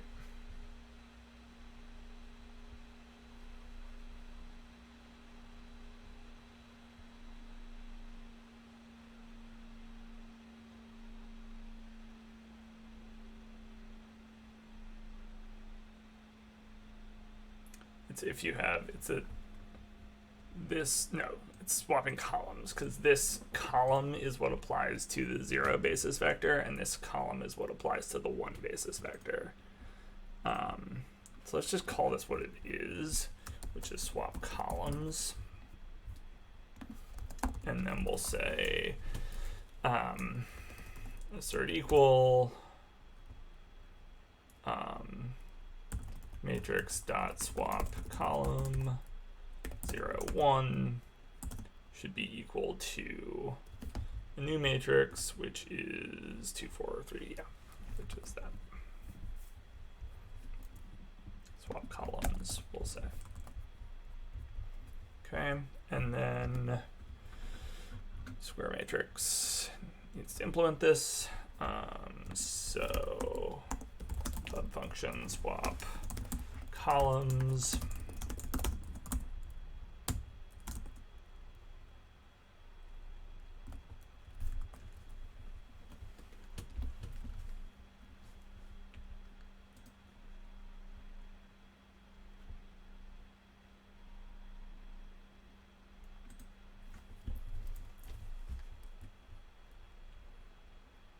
Okay, swap columns is already a thing apparently,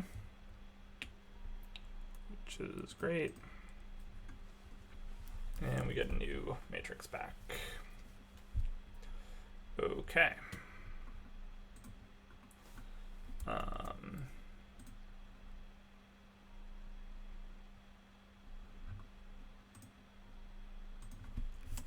And here we can assert almost equals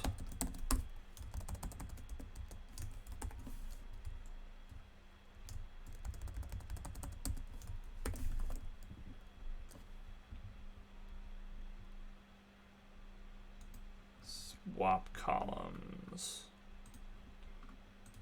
Need to return a self. No, that's swap columns. I don't. Wait, what's going on here? Oh. Square matrix, new unitary. And then this guy goes in there.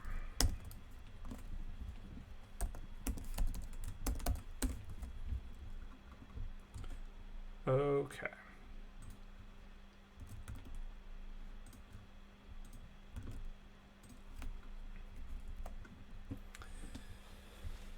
So now we can take our matrix, we swap columns, we get back a matrix. We have to fix the call site.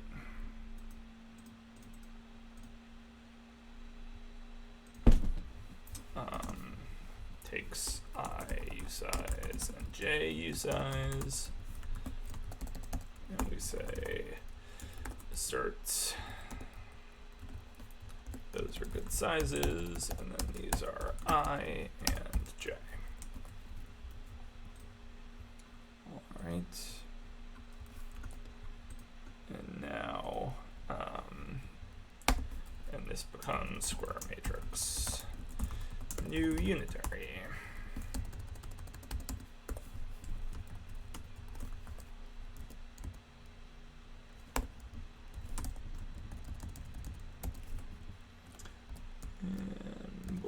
fix all of our parentheses. Good.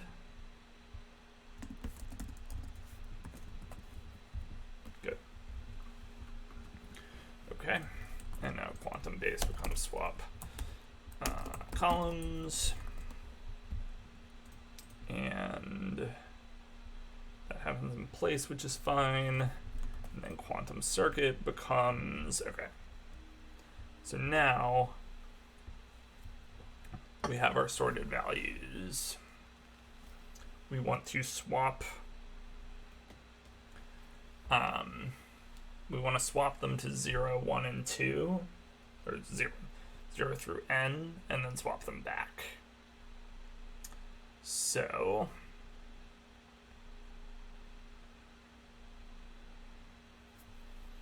we will say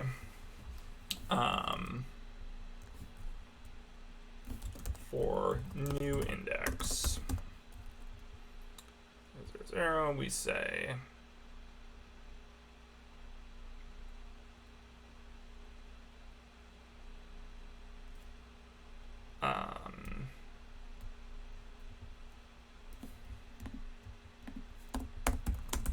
let mute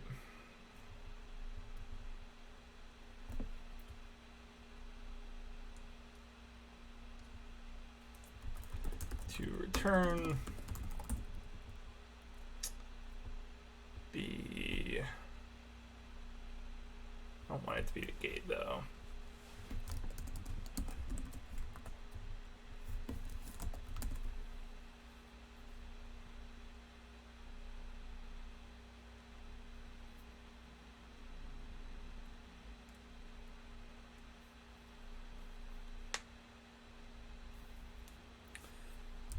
Interesting. So actually I can construct my gate first, right? So I can say, because now I know, so I can say self dot, oh, I can't say add contiguous gate though. I can just construct the full gate though. So let gate on swapped qubits be gate.tensor product with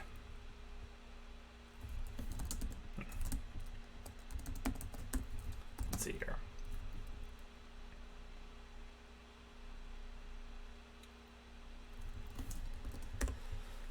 So there are now just two cases. There's the case where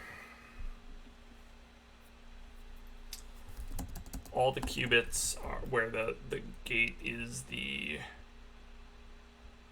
crosses all the qubits, and then there's the case where we're going to swap qubits until they are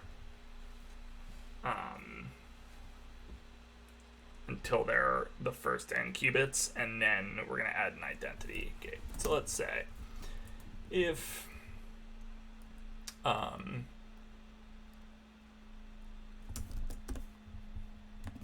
more assertion here. Assert input qubits dot iter dot I'm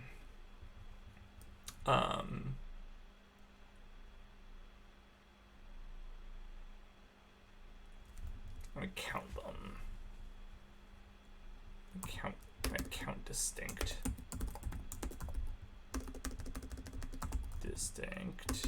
unique. All of those take searches.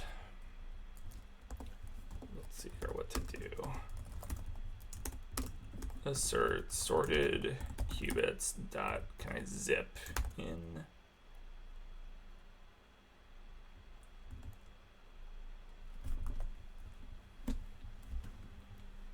Is this a thing?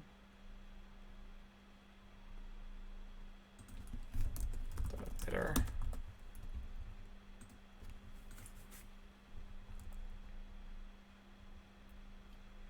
Nice. Okay. So this is saying now that they're sorted, I want to compare each subsequent one and make sure that they're distinct, which now means that we can, which should be true, which now means that we can say if sorted qubits dot length equals self dot n equals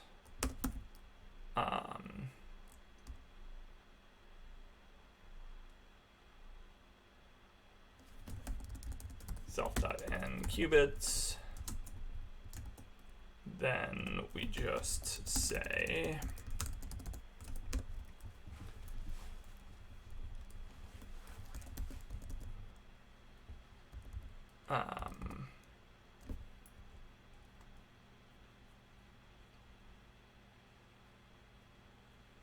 then we just want to apply the gate. So we just say self dot add contiguous gate 0, and we return. Otherwise, we want to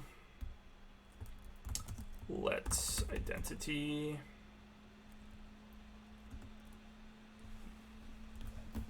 be the quantum gate for the rest of it, and we want to say let final gate, or let gate add be the tensor product of the gate and the identity gate, and then we'll say for 0 through n qubits, self.n qubits.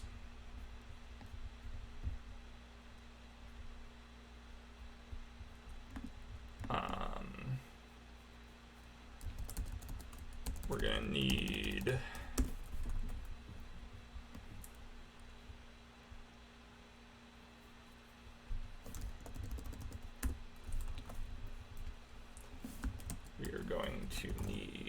say ITX. How to do this?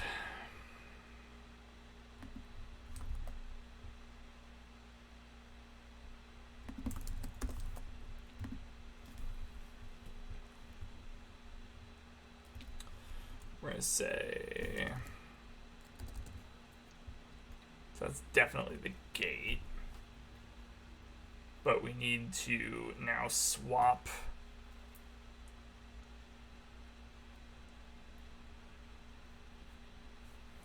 we need to say gate, we need to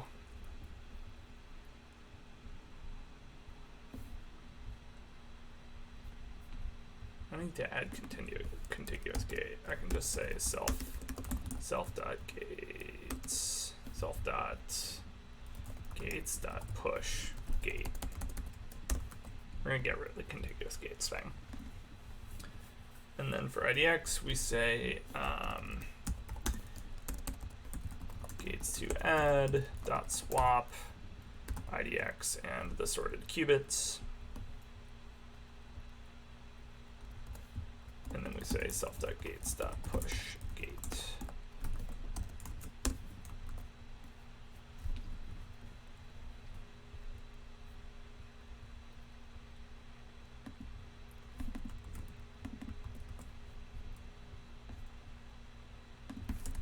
Swap bases.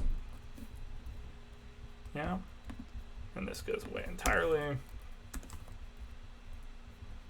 Okay.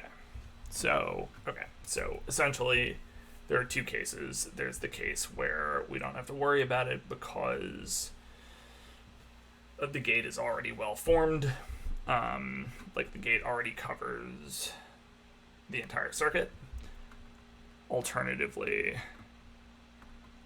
we need to take the gate, tensor product it with the identity, and then swap the 0 for a second, however many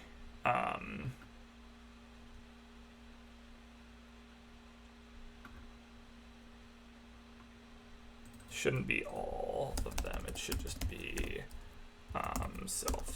should just be sorted qubits.length. let's see how we did. Let's get rid of the Fourier transforms for a moment so that we can actually run our tests. Actually, there's a nicer way to do this, which is quantum circuits. We just make them unimplemented. So we should do it near where all of the other circuits are. Oh no, we don't have predefined circuits yet. Okay, so pub function, Fourier transform. N qubits, U size, self,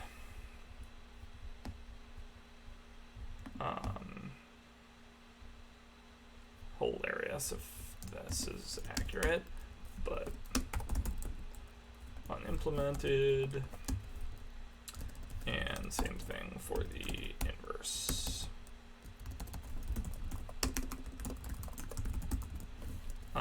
Although we can just return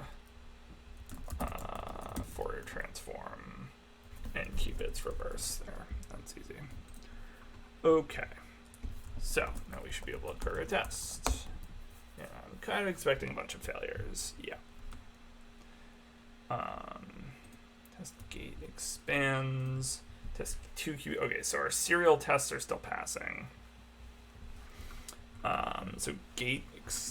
Let's see. Our serial test is passing. 2 qubit is failing. Okay. 2 qubit is failing. Oh shoot! I gotta go in a few minutes.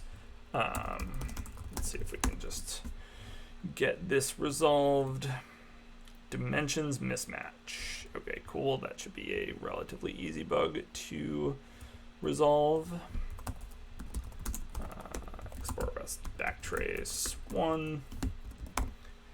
And see where we're going wrong.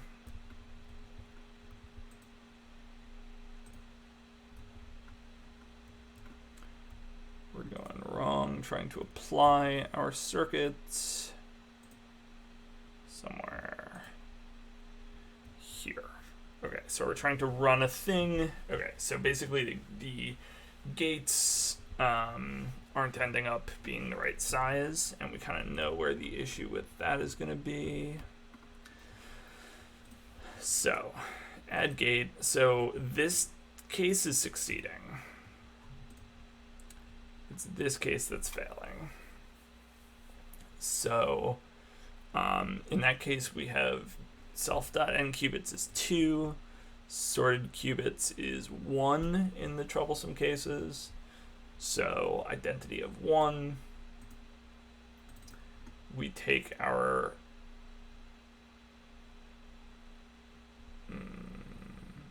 what's the number of qubits? So we should be tensor producting a 1 qubit gate with a 1 qubit gate, getting us a 2 qubit gate. And then we swap our bases, which should still be a 2 qubit gate, and we should be fine.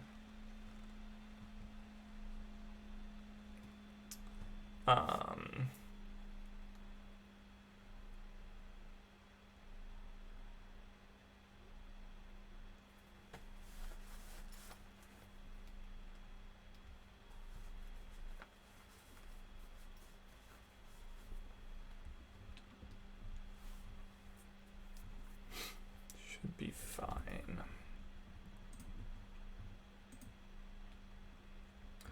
Let's do it in the debugger because I am running out of time.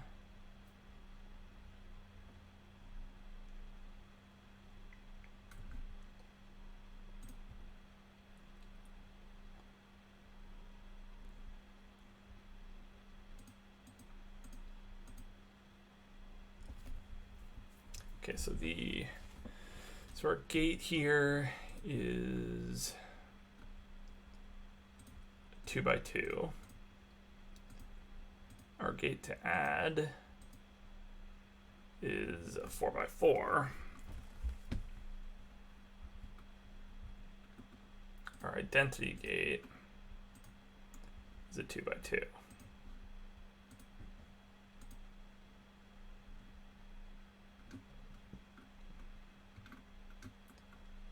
Subsequently, gate to add is still 4x4.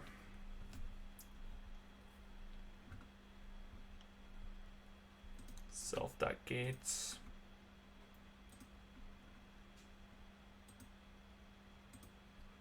Is a 4x4.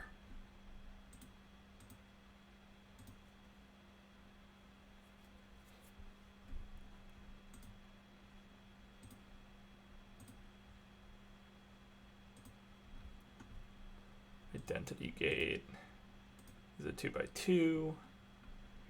Gate is a 2x2.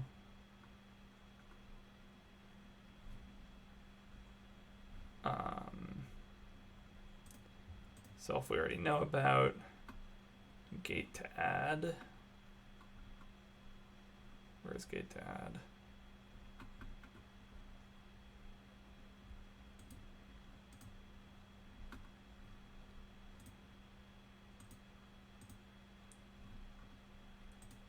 Gate to add. 16, this looks fine.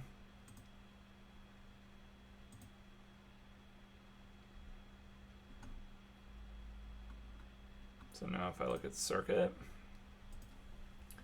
in qubits is 2. There's only one gate. And it's 16 by 16.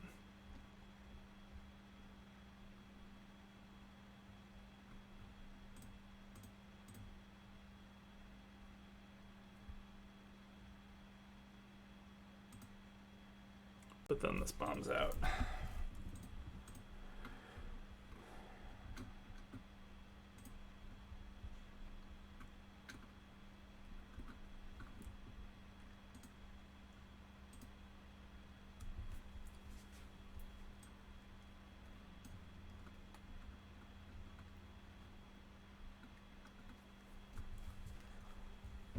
Why?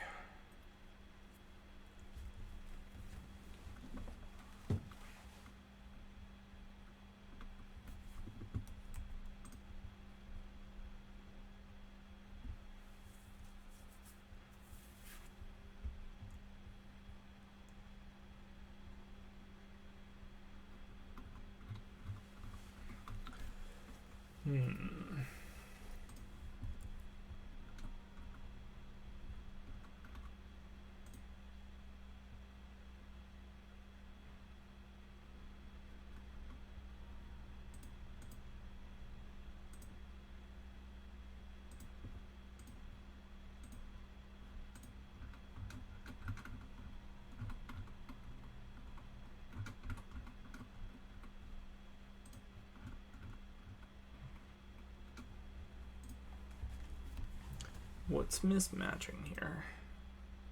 Circuit, gates,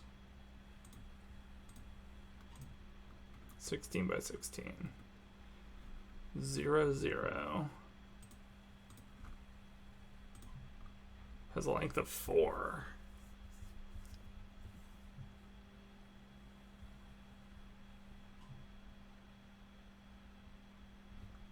That's not right.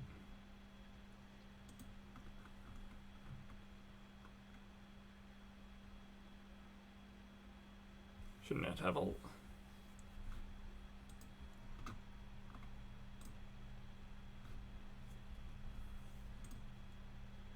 It's a 2-qubit gate.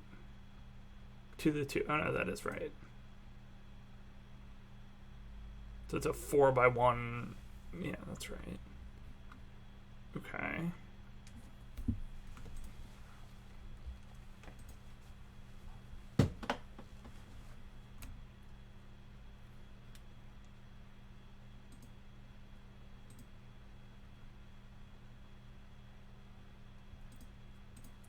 So here, register has a length of 0.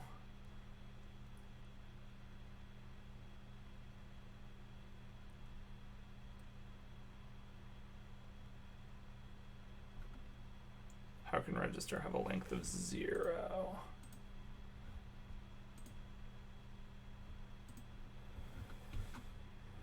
Quantum circuit.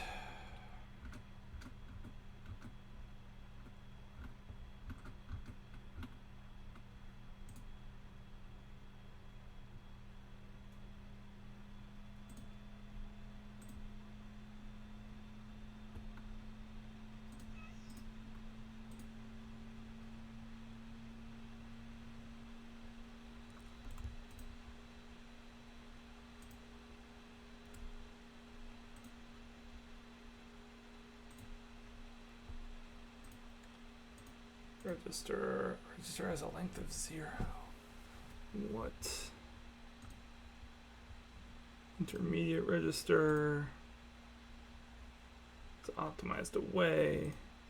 Register is optimized away. Okay, that makes this really difficult to debug. Gate has a length of 16.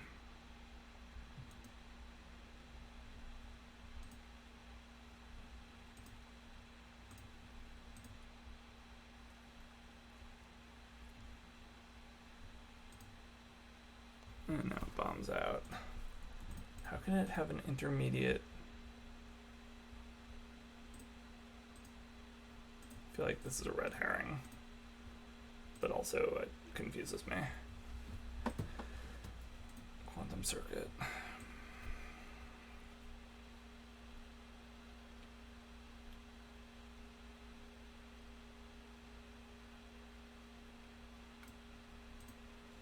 Zero, zero.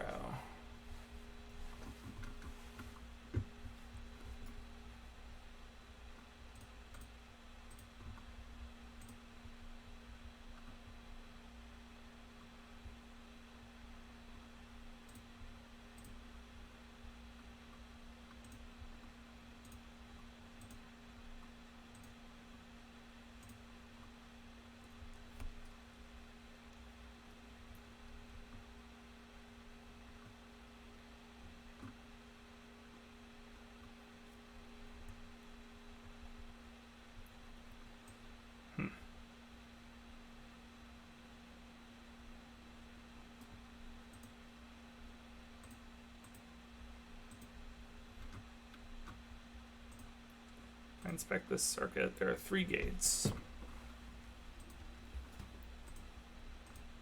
They're of size 16, 4. Okay, so that's wrong. There should be no gates of length 4 here. The second one is of length 4, and the third one is of length 4.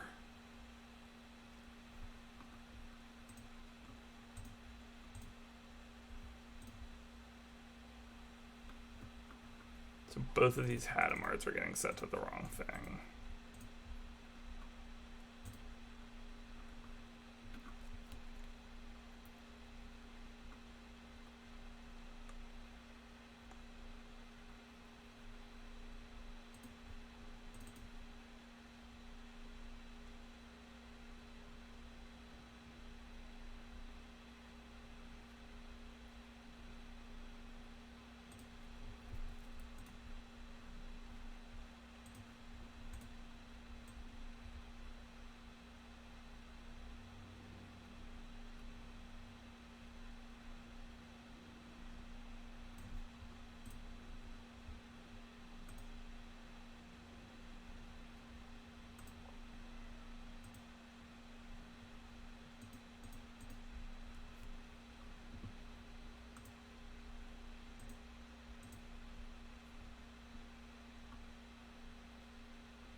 But gate to add is 16.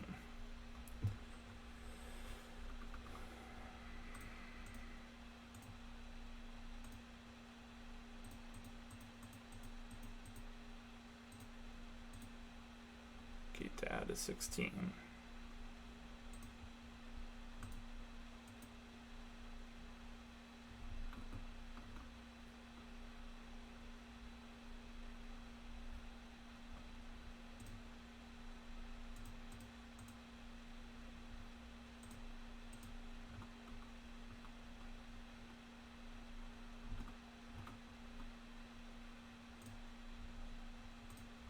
I think circuits has 1 gate, but it should have 3 gates.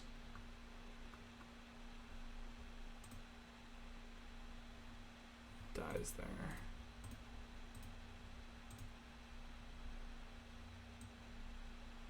I don't get it.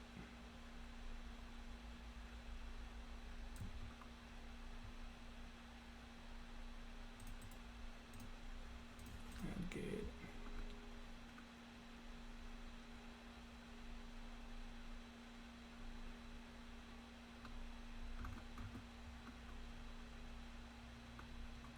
well, unfortunately, I'm running out of time, so I will need to come back to this next time, but hopefully this gets sorted pretty quickly. I imagine it's something kind of silly in here that I'll figure out, and then we should be pretty ready at that point to just implement the quantum Fourier function and do some debugging, and we should be good. Sorry I never got to any visualizations today. This was a little more subtle than I thought it was going to be, so it took a little more time, but I imagine we will start with that next time. Well, we'll get this working, and then we'll jump to the visualizations then. So, at any rate, thanks for watching, and I will catch you tomorrow. Take care.